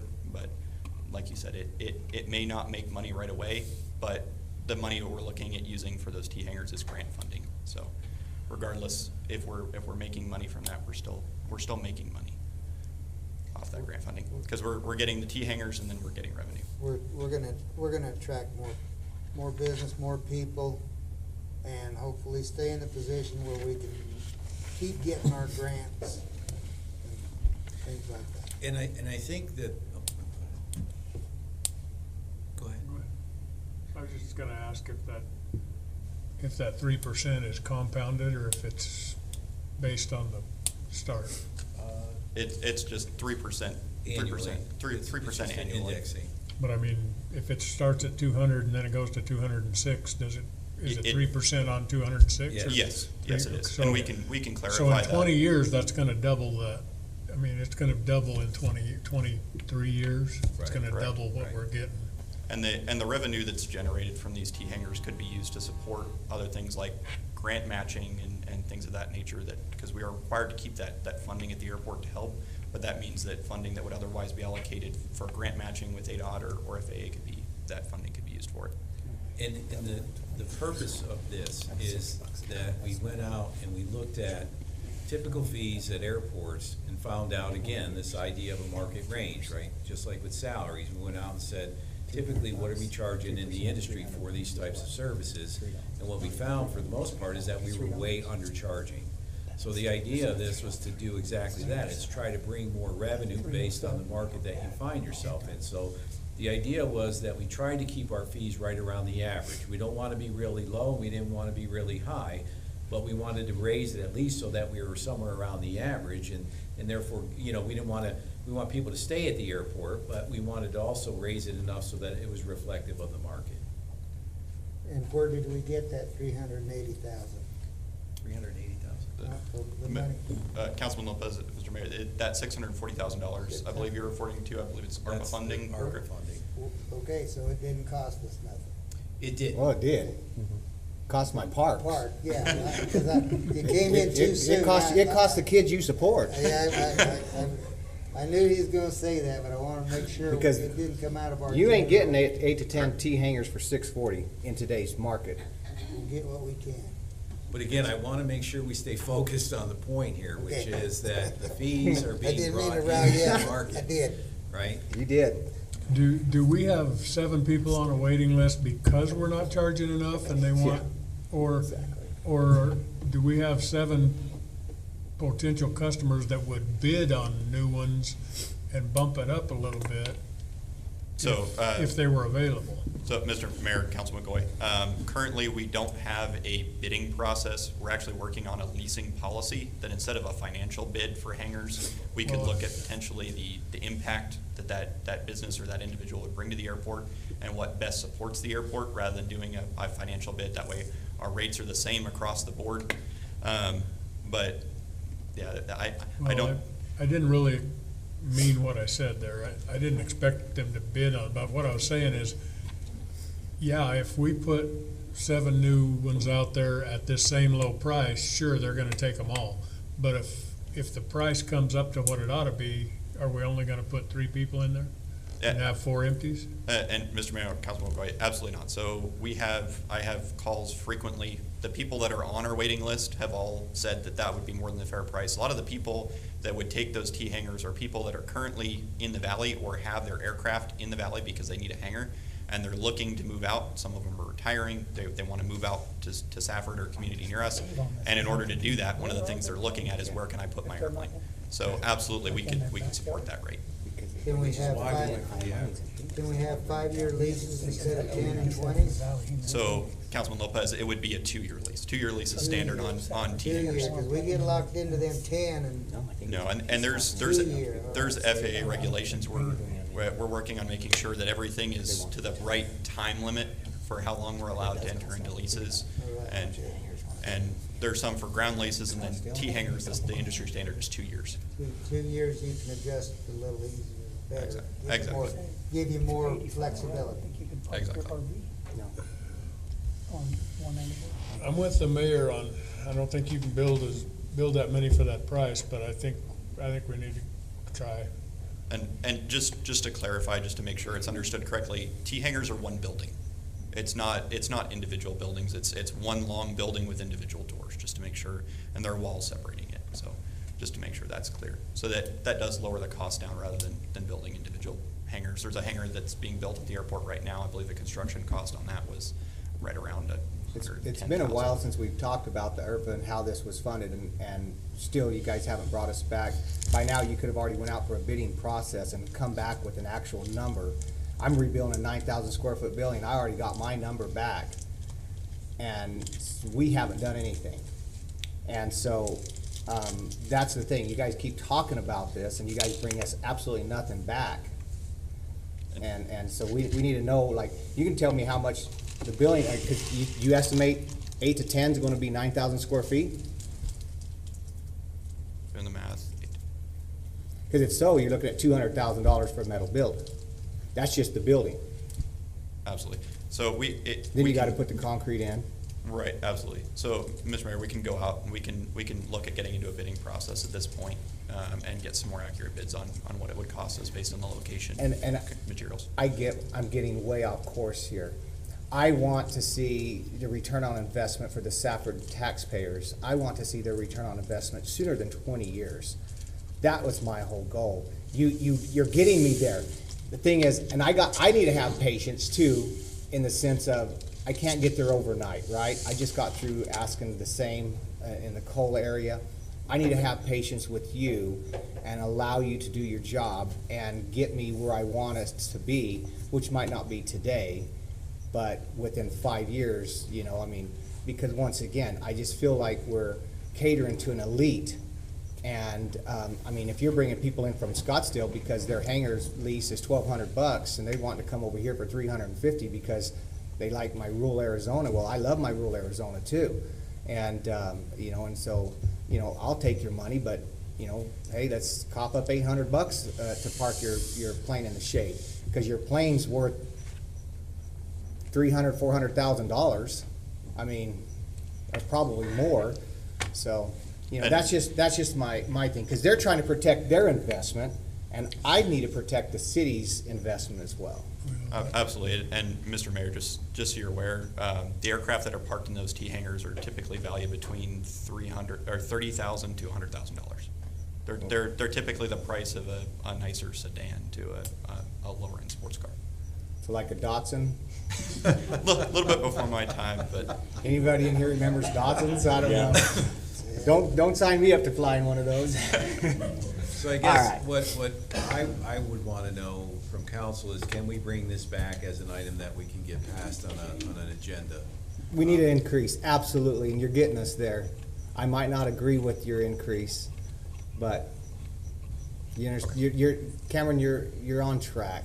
I'm sorry if I'm being a jackass, okay? No, absolutely not, and this is the kind of discussion we wanted to have. Moving on to ground leases, we did bump those up significantly to 25 cents a square foot on airside property, meaning property inside the fence at the airport with access to the runways and taxiways for building hangars or businesses that need access to those surfaces. And then 20 cents a square foot on non-airside commercial property. So if a business wants to have a business location at the airport just because it's a good space for commercial real estate, and they want to come out there and have their business operate, whether it's an aviation-based business or not, for that 20 cents a square foot, and obviously with that same 3% increases on the T hangars. Okay. Any objection to that? Everybody good with Cameron's presentation? Yes. Okay. Cameron, I once again, I want you to know I appreciate it. I think you're busting your keister out there. And so, anyway, I just, breaking you in, okay?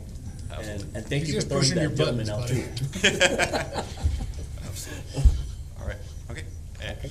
Mayor and Council, anything else? Anybody have anything else? No. Okay. Thank you. Perfect. Thank you. All right, we're gonna go ahead and close our work session and get into our actual council meeting. John threw us for a curveball having the work session ahead of this, but I understand why There's a now. method to the madness.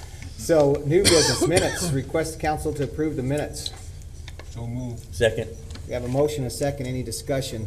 I do have one. I'm sorry, guys, I'm going to try to go through quick, but I did look through our minutes, and Councilman McGoy asked for something to be brought back on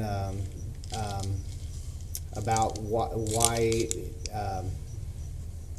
Jamie feels that the city is not pushing as many permits, and that never got back to us.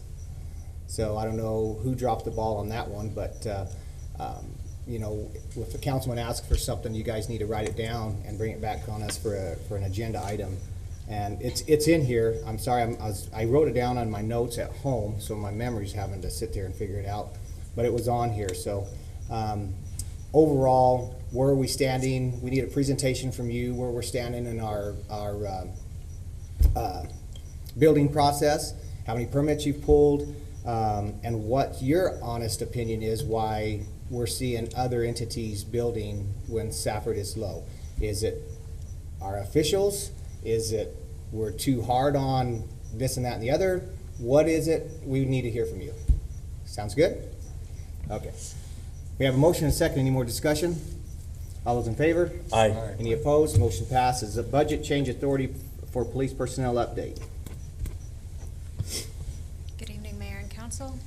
I'm here tonight to request that the Mayor and Council authorize the use of general fund contingency for the police salaries, including the total cost for the addition of 1 FTE in the amount of $277,550 to be funded with general fund reserves.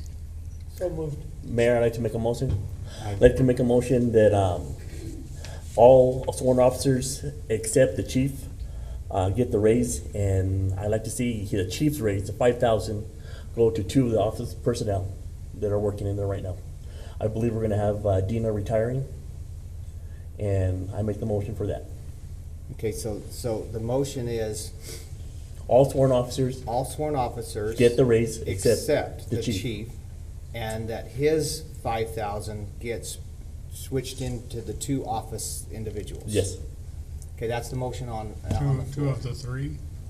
2, because they're gonna be losing 1. She's retiring. That's Mrs. Curtis and Yes. Mrs. She get that. Now, but now, how's that affect things? What's that change? Mayor and council members, just to clarify real quick, I think I had a conversation with Mr. Anazola earlier. Dina Francis has turned in her retirement. Her last day working is October 13th. The other 2 will be covering hers in the meantime while we're hiring and going through the process and training and doing all those things. So I'm on board with that. If that's what he wants to do, that doesn't hurt my feelings. So, is it okay to ask some questions about this, Tammy, or am I out of line? No, go right ahead, yeah, because you need to clarify exactly what the motion is so everybody knows what they're voting on. So my question is, will this affect, you said it's Dina?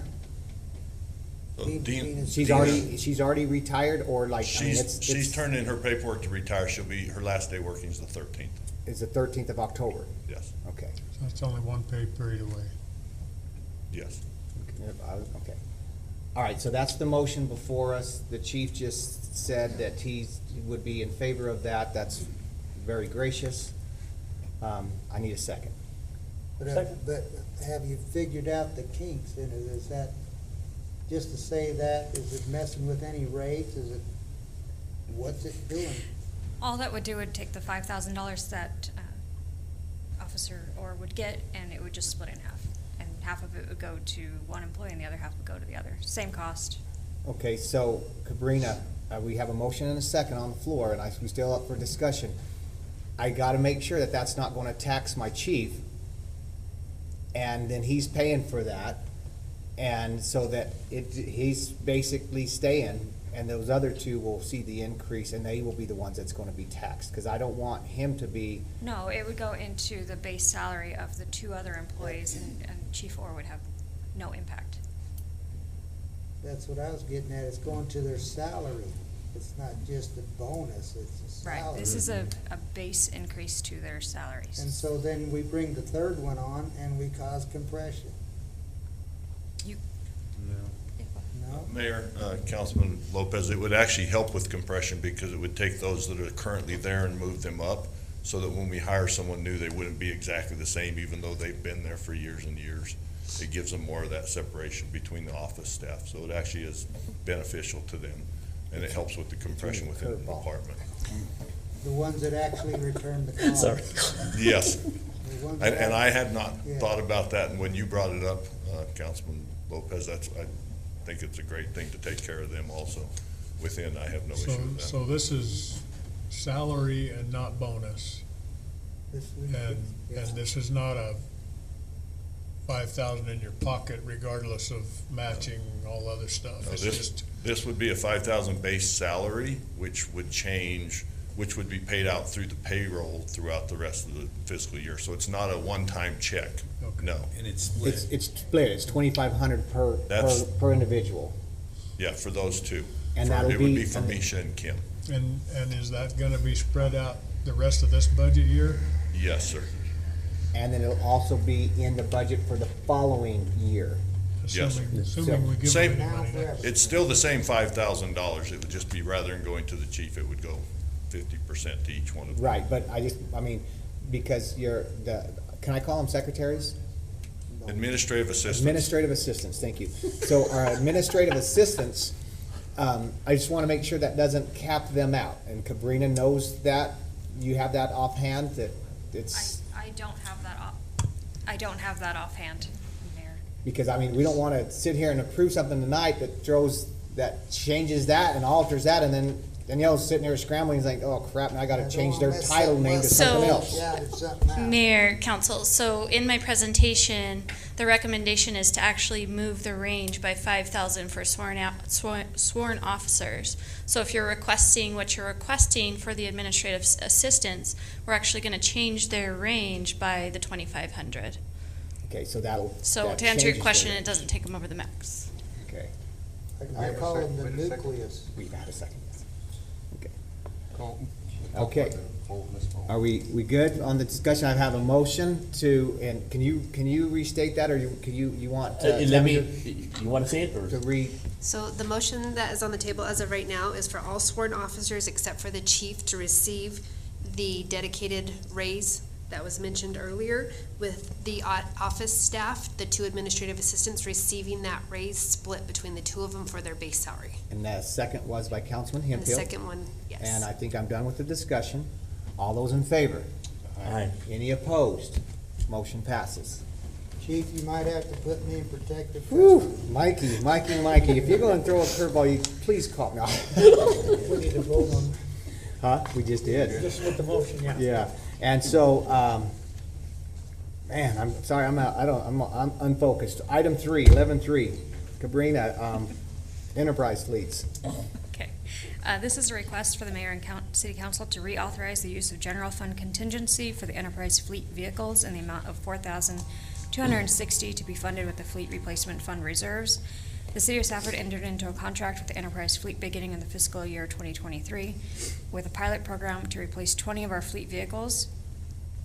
And due to the availability on some of the replacement vehicles and after discussion with our fleet department, we recommend that we switch from the Chevys to the Dodge Rams. There was a supply issue, they couldn't get us the Chevys. And while this keeps the sales tax within the city of Safford, it does increase the anticipated annual cost due to the fact that the Rams are more expensive than the Chevys previously quoted. 7 of the 20 vehicles that are on the list in the program will be replaced with the Dodge Rams. The first year cost will be an additional $4,260, and each year after that will be $7,081.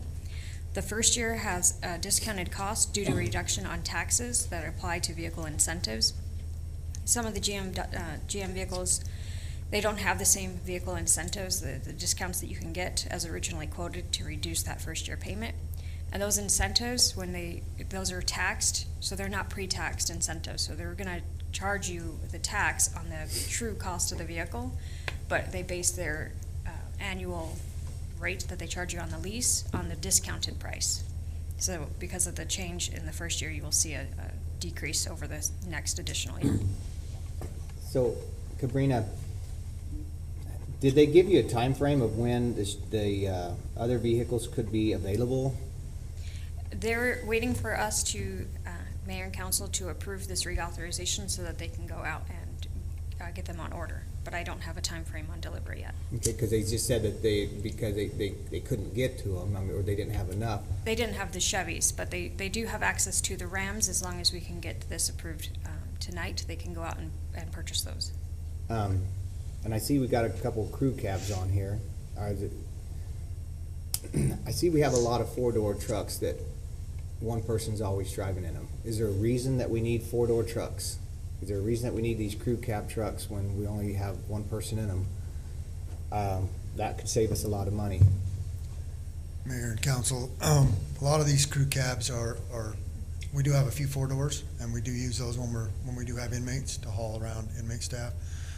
As far as the crew cabs, we do have multiple employees going around in these crew cabs as well. Just about. I'll have to start taking pictures and if I ever see four in there. Okay. And to answer your question so Enterprise went out to the local dealers. Kempton's could not fulfill the Chevy order. So then they came back and wanted to go to Ford, which is not in Safford. So Dodge was our other option, at probably the same cost, if not a little bit less than Ford. So that's what our recommendation was, to go with Dodge. And how can I respectfully say this without just saying it? Does Dodge resell as good as, because these are fleet, these are leased items. Is the return on our investment going to be worth it if we do this? I'm sure it'll be kept based on the value we purchase it for. The return, the trade-in's going to be just as similar as if you bought a Chevy for more money and had a higher resale on that one. It's all based on the type of vehicle and the type of demand for it. And this is only for these 7 vehicles. So, Chevy Tahoes for police vehicles, we're going to be able to get those. This was for these 7 vehicles that were on this list right here only. Okay. So you're still gonna try to work with the Chevy? Yes, correct. Is this price per vehicle or for all 7? The $4,000 is for all 7 vehicles together. Then it's not worth arguing about. No. Okay, let's get entertain a motion. Second. Motion, second. Any more discussion? All those in favor? Aye. Any opposed? Motion passes. Okay, you guys want to ask, once again, we tabled the resolution R22-33 and move on to resolution R22-35. Good evening, Mayor and Council. This is a request for Mayor and Council to adopt Resolution R22-035, a resolution adopting updates to the FMLA policy. It is recommended that this resolution be approved so that the accrual rate for sick and vacation hours during FMLA match the accrual rates in the sick and vacation leave policies. This allows for consistency related to how leave time is accrued across all policies. It is also recommended that employees be required to use their accruals to avoid excessive amounts of time off after returning from leave. I move we approve resolution R22-035. Second. Any discussion? All those in favor? Aye. Any opposed? Tammy, would you read it? Resolution number R22-035, a resolution of the Mayor and City Council of the City of Safford, Graham County, Arizona, approving the Family and Medical Leave Act policy of the Human Resources Policy Manual for City of Safford employees. Thank you. Resolution R22-36, sick leave policy. This is a request for Mayor and Council to adopt resolution number R22-036, a resolution adopting the revisions to the Human Resources Sick Leave Policy. It is recommended that the RHS account be discontinued and both a cash payout and/or deposit into their 457B retirement be offered to employees that are resigning and retiring. This will allow employees to choose how their funds are processed. There is also a recommendation to establish a length of service schedule to reward those with extended lengths of service with a higher payout, and a recommendation to calculate the payout at the base hourly rate at retirement. This calculation is to help administrative processes with a simpler calculation and to benefit the employee with a slightly higher payout. I move we approve resolution R22-037. Second. I got a question. Go ahead. There are existing accounts out there of this type, correct? Are you talking about the retirement health savings? Yes. There is. There's And- approximately 45 retirees. They all have a fee charged to them. If we abandon this program, what happens to those? Do they, So Mission Square gives us two options. There's an option for a spend down option where the money stay in there and they just keep using them until the accounts are used, or the option to go ahead and pay out their monies to them and they will be taxed if they are paid out. okay, so they're not, I mean, so we are abandoning this, and those will not be effective. I mean, they've got to do something with them. Right, so we have those two options, spend down option or the option to just go ahead and pay all the monies to those 40 employees. And so we've had discussions as far as just calling them to see what the preference is. But those people who have them and are not retired don't have the option to spend down other than their monthly fee, eat it, correct? I'm sorry, can you say that again? The people who have those accounts but are not retired don't have the option to spend down. They can't spend that money until they retire. So these accounts are only for retirees, so they have to be retired to have this type of account.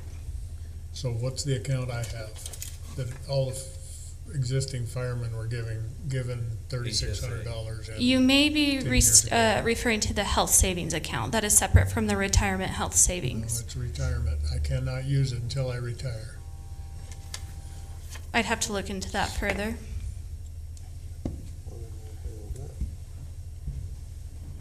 I just don't want to. No, you have 30-something people upset with you, Steve. Well, I already got more than that. That's not, that's not enough. You can't use your HSA, is what you're saying. I can use my HSA. I can't use my retirement health savings until I retire, but I already have it. Are you referring to a fireman pension account? That may be separate from the RHS. When the city decided they were no longer going to cover retired firemen, everyone who thought they had that coming got a retirement health savings account, and they bought everybody off. But there's anybody who hasn't retired still has that. I had $3,600. I now have $4,000 in there, I think. And I don't know how many of those still exist. I just don't want them to. I've seen the list of names, and your name is not on that list, so I believe we're still talking about two separate things. Well, it's not an HSA. It is a retirement health savings. I just looked at it today. Okay. Danielle, I just don't want it to disappear. Sorry, Councilman. Are they taxed if they transfer into a 457B account? They are not going to have that option for the ones that are already retired. For the ones that retire after we do away with the RHS, they do have that option to roll their sick monies into the 457B. As far as discontinuing the RHS, we either have the spend down option or the cash out option, which at this point, my belief is that most of those retirees are going to want the cash out option. That's where the complaint of the RHS originally originated from, is from the retirees, because they're having a hard time accessing those funds without a medical claim. Danielle, if we choose to get this answered, for Councilman McGoy answered, could we bring this back next council meeting and approve this one separately? It's not going, in other words, there's no time constraint for this for you. There's correct? not, but so these changes affect the sick policy, the vacation, and the RHS itself, so we would have to table all the rest of. From here, from the one we just voted on, because. Right. I definitely want to make sure that what Councilman McGoy is saying is not going to affect the firefighters who have paid into this account, and we don't want to lose them. We don't want to lose their money. And So I just want to confirm that whoever's in this account, they're definitely not going to lose money. There's only the two options, and that is the spend down option, where it just sits there and they continue and use it for medical claims, or they cash out, and they pay taxes on it, but they get the monies. Councilman McGoy, it's your call. I'm willing to table it, but I want you to. I'm okay with this continuing, because I probably don't know what I'm talking about. I just know that when, at the same time they quit the, I don't know what to even call that, when we were paying people to train their successor and that wasn't happening. And we cut them all loose at the same time, we quit paying. We didn't quit. Anybody who was getting it still gets it until they pass away. But anyone who had not retired got this account and were told they weren't gonna get life insurance for life or health insurance for life. And those accounts are, there's gotta be at least a dozen of them out there. John, can you assure me that that's not gonna happen, or do you wanna I'm not come familiar back with what the this? account is that he's referring to, so I can't. So would you be willing to table these items until that gets addressed? We could if you want to. I think we should myself. I honestly, I don't know what I'm talking about, but I just don't, and I'm not worried about that for myself, but I don't wanna burn it. Why don't we do that just to be on the same? Go ahead, Chief. Mayor, Councilman McGoy, you are correct. We have an officer currently that was in the same boat. They got a $3,600 payout into an RHS when they got rid of the insurance subsidy.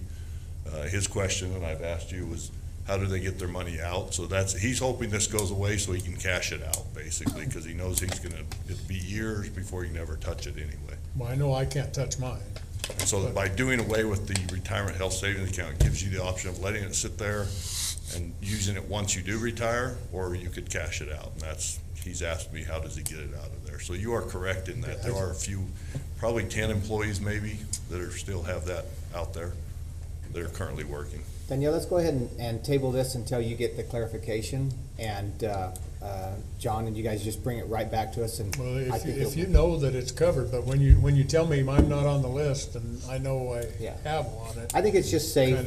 We're not in dire straits. Makes me wonder if we straits. really know how many of those counts we do. Bring it back. Let's get it back and let's get it secured. So, Sure, council, that's fine.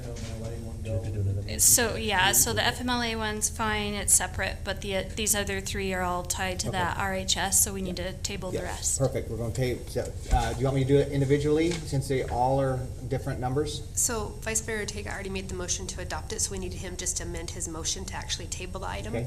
And then second it, Can and then we- we can do the other two together. Can we make them effective if?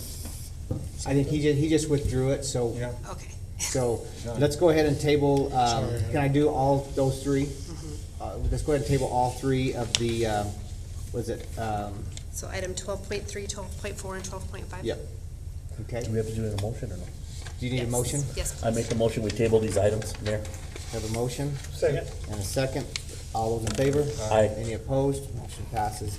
I'm sorry, but I think we need to get Okay, thank you. clarification. Sure. I feel like Okay, that's going to bring us to ordinance 2202. Jamie? Good evening, Mayor and Council. This is a request for a second reading and approval or disapproval of ordinance 22-002, updates to the appointment process for the Planning and Zoning Commissioners. This amendment to the appointment process will allow for a more transparent and inclusive selection of Planning and Zoning Commissioners. The council held a work session in August to discuss the proposed changes with staff, and we did have a first reading at the previous council meeting. If you have any questions, I'd be happy to go through them.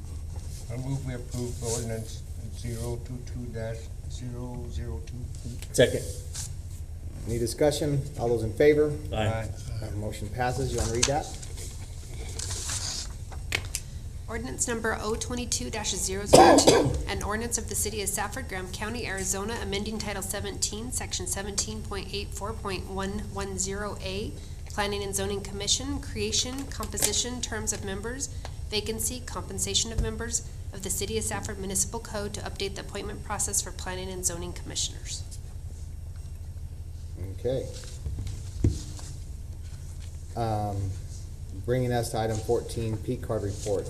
Everybody have a chance to look at that?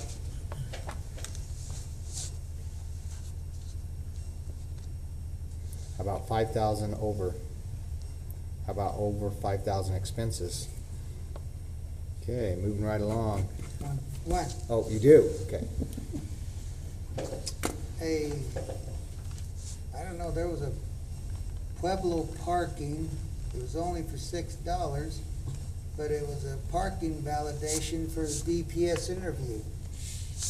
Are we paying for parking at DPS interviews?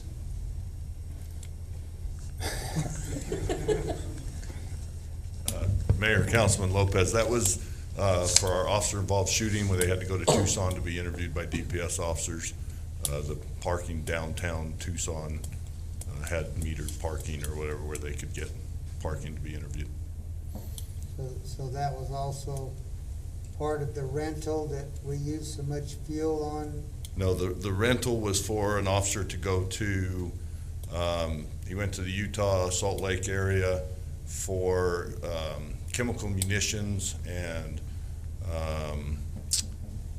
flashbangs, chemical munitions, those kind of things. You have to be certified every 2 years, and that was the closest certification we could find. We can't even order the equipment without somebody that's certified in the training. So it's two different things. Yeah, because there was quite a bit of consumption day after day. Yes. So the training was held in a little tiny town about probably 45 minutes to an hour outside of the city, so it was back and forth Gotcha. to get to it. Okay, sir. Thank you. And the rental car was cheaper than flying him at that point, so.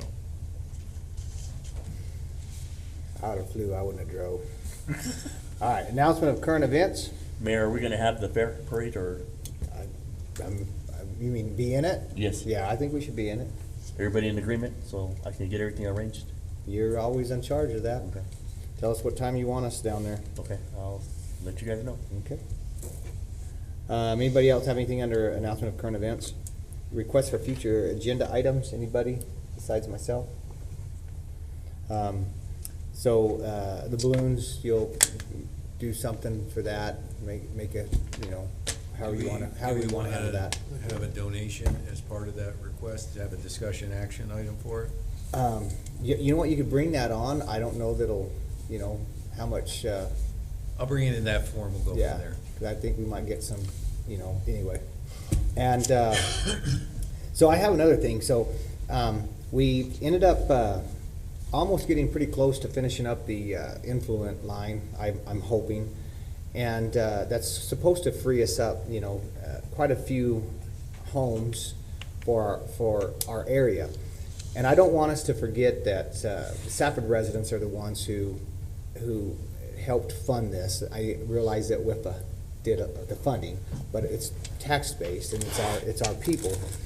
And so I would like for us to kick it around of securing, if that's even possible, for the growth to happen in Safford limits instead of throughout Graham County. Being that Safford residents are the ones who are basically in control of the water.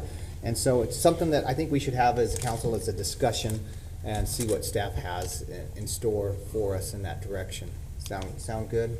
We also ought to have this central water pretty quick. Yeah, they'll have that. That'll free up quite a few homes too.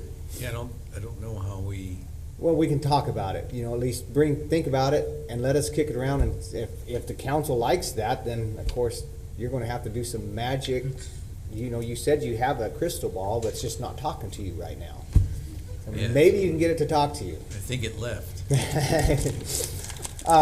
And then also we have a one issue, and maybe this is just something that doesn't need to quite be on the an agenda, but a while back I was talking about having the vendors as far as the mobile food vendors, and then of course everybody kind of shot that down.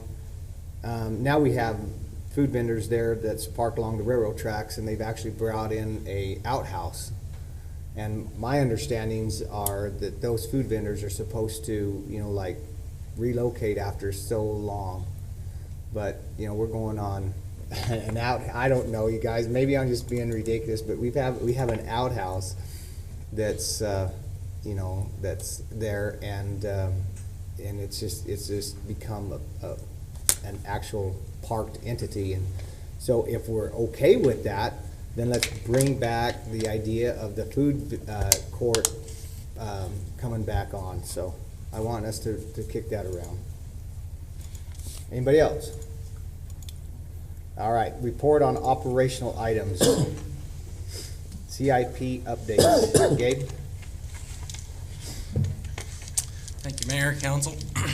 We just wanted to give an update on last year's CIP budgets and projects. If you guys remember, we had a $21.5 million budget for it. We had 51 different total projects. We completed 8 of them.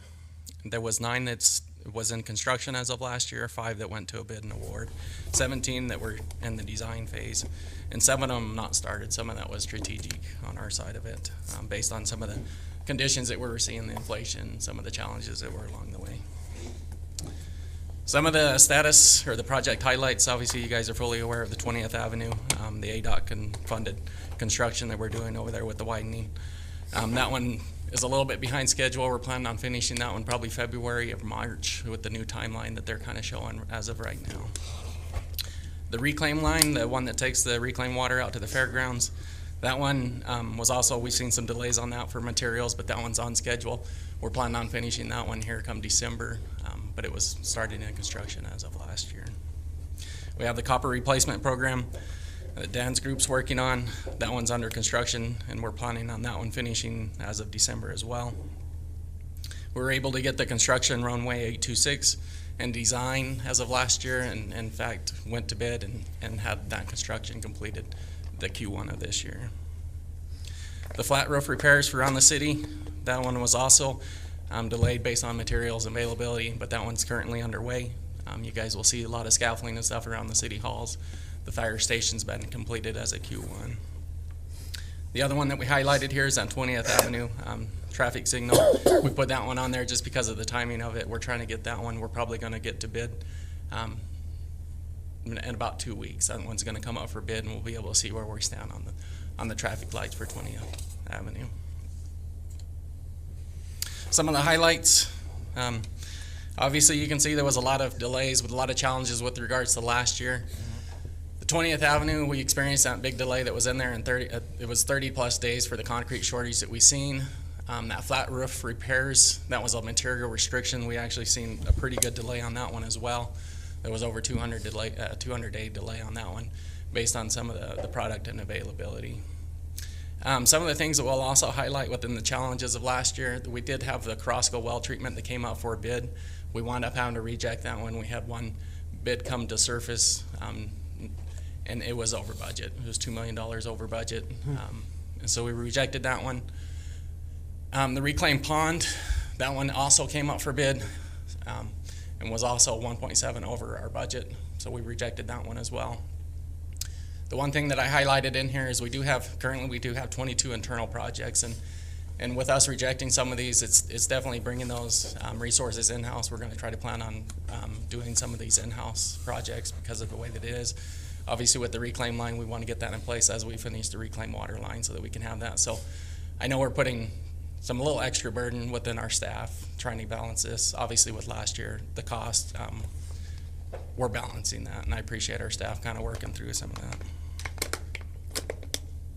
This is looking at the spend versus the budget by department. You can see it's pretty much across the board that everybody's gotten impacted and affected by those things. Kind of show you some of the picture updates. We'll kind of show you this one right here. I appreciate this one, and I really like this. I want to kind of just recognize the public and their patience with this. This is 20th Avenue. We're doing concrete base treatment here. We are trying to stabilize the subsurface there. You can see that we're working around a lot of the public. You can see the traffic on the right-hand side there.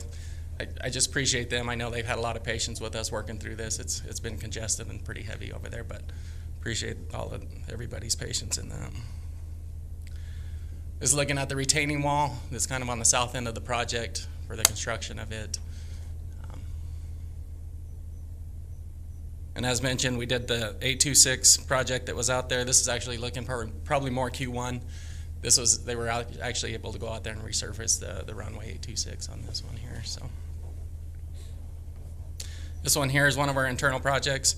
that Lance and his guys were able to do. This is one of the shade structures out there for our equipment, the mower, the tractors. So this was all done internally here. Just some of the picture updates on the reclaimed water line. This is looking at that 8th and Discovery. This is south looking here. This is just extending the pipe through there. So, and this is this graveyard wash crossing. This is the big culvert that goes through the system. So this is one of the major crossings here that had to be concrete encapsulated. So, with that, if you guys got any questions, I'd fill them or answer them the best we can. So, What's the new plan for the Carrasco well then? so that one, there was a few things that I know talking with Jason that we wanted to kind of change on there. There was some things that we can do that's going to cost save a lot of the AB in the original design. So we brought that back in, and we're redesigning some of that aspect internally from the engineering side of it. We're going to wind up trying to do that with internal resources to the best of our ability. There may be things that we have to sub out and contract along the way, but we'll try to do the majority of the work ourselves. But the purchase of the skid still on track? That has been placed to order, yeah. Okay, you think you're gonna put it by the well house or further south? So right now we're moving it further south. We're gonna wind up going past the ditching there, and that's where a lot of that AB cost savings is gonna be at. Good. Yep. That was pretty important. Yep. But we're having to redesign some of the distribution systems and stuff, so. Can you go back to the Relation Street traffic signal? And who's paying for that? So with regards to the 20th Avenue, we do have some extra funding, and I'm gonna look over to Lance to see where that actually came from, but. I think it came from Gowan somewhere. That was the money we got from Senator Gowan. What's remaining of it? A portion of that went to fund 20th Avenue. This is what's remaining from that money. Was there any kind of a study done? I mean, did we, I don't want to get the mayor uploaded here, but. Yes. I mean, I use that intersection quite regularly. I also use the one by Walmart regularly. With stop signs, I can get through Relation Street 3 times as fast as I can get through the traffic light at Walmart. I'm just wondering if we really want to do that. So there was a study done for 20th and Relation and 20th and Golf Course. 20th and Relation did warrant a traffic signal on multiple aspects of the study.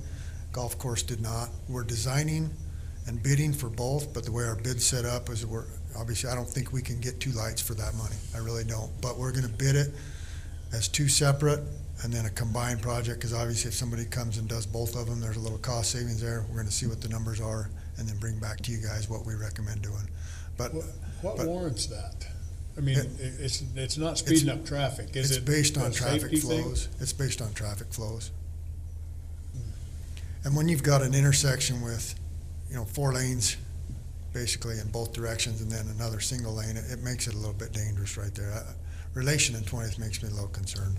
Is that intersection gonna have, I don't know what they call them, but where an ambulance can change it? It should have the integrated camera system where it comes on, like it's not gonna be in the ground, but a camera would, if something come up and demanded it, it would turn the signal. So it's not like it's gonna always just be on the same rotation. It'll be on demand, and I'm sure it'll be set up for emergency vehicles as well. Roundabout. Put a roundabout. Not enough room for a roundabout. But unfortunately. It seems really expensive for what little we're gonna gain, but if it's free money, I guess we gotta spend it or we'd lose it. Hey, Golf course and 20th doesn't warrant one now, but you're still putting in the conduit and the infrastructure and preparation? It doesn't warrant it now. I mean, for a miraculous situation, we get a bid and we can do this for what's budgeted, we'll probably go ahead and recommend we do both of them, but we designed both of them so they're ready to go. And then we're gonna have all the conduit in place with the 20th Avenue project. It's just a matter of what we decide to do with that. But we'll have the conduit in. Yep, it's all gonna get around. You're retired, you can go help them. I'll go help you. Okay. I make the motion, we adjourn. Second. All those in favor? Aye. There'll be two stops at Knoxville.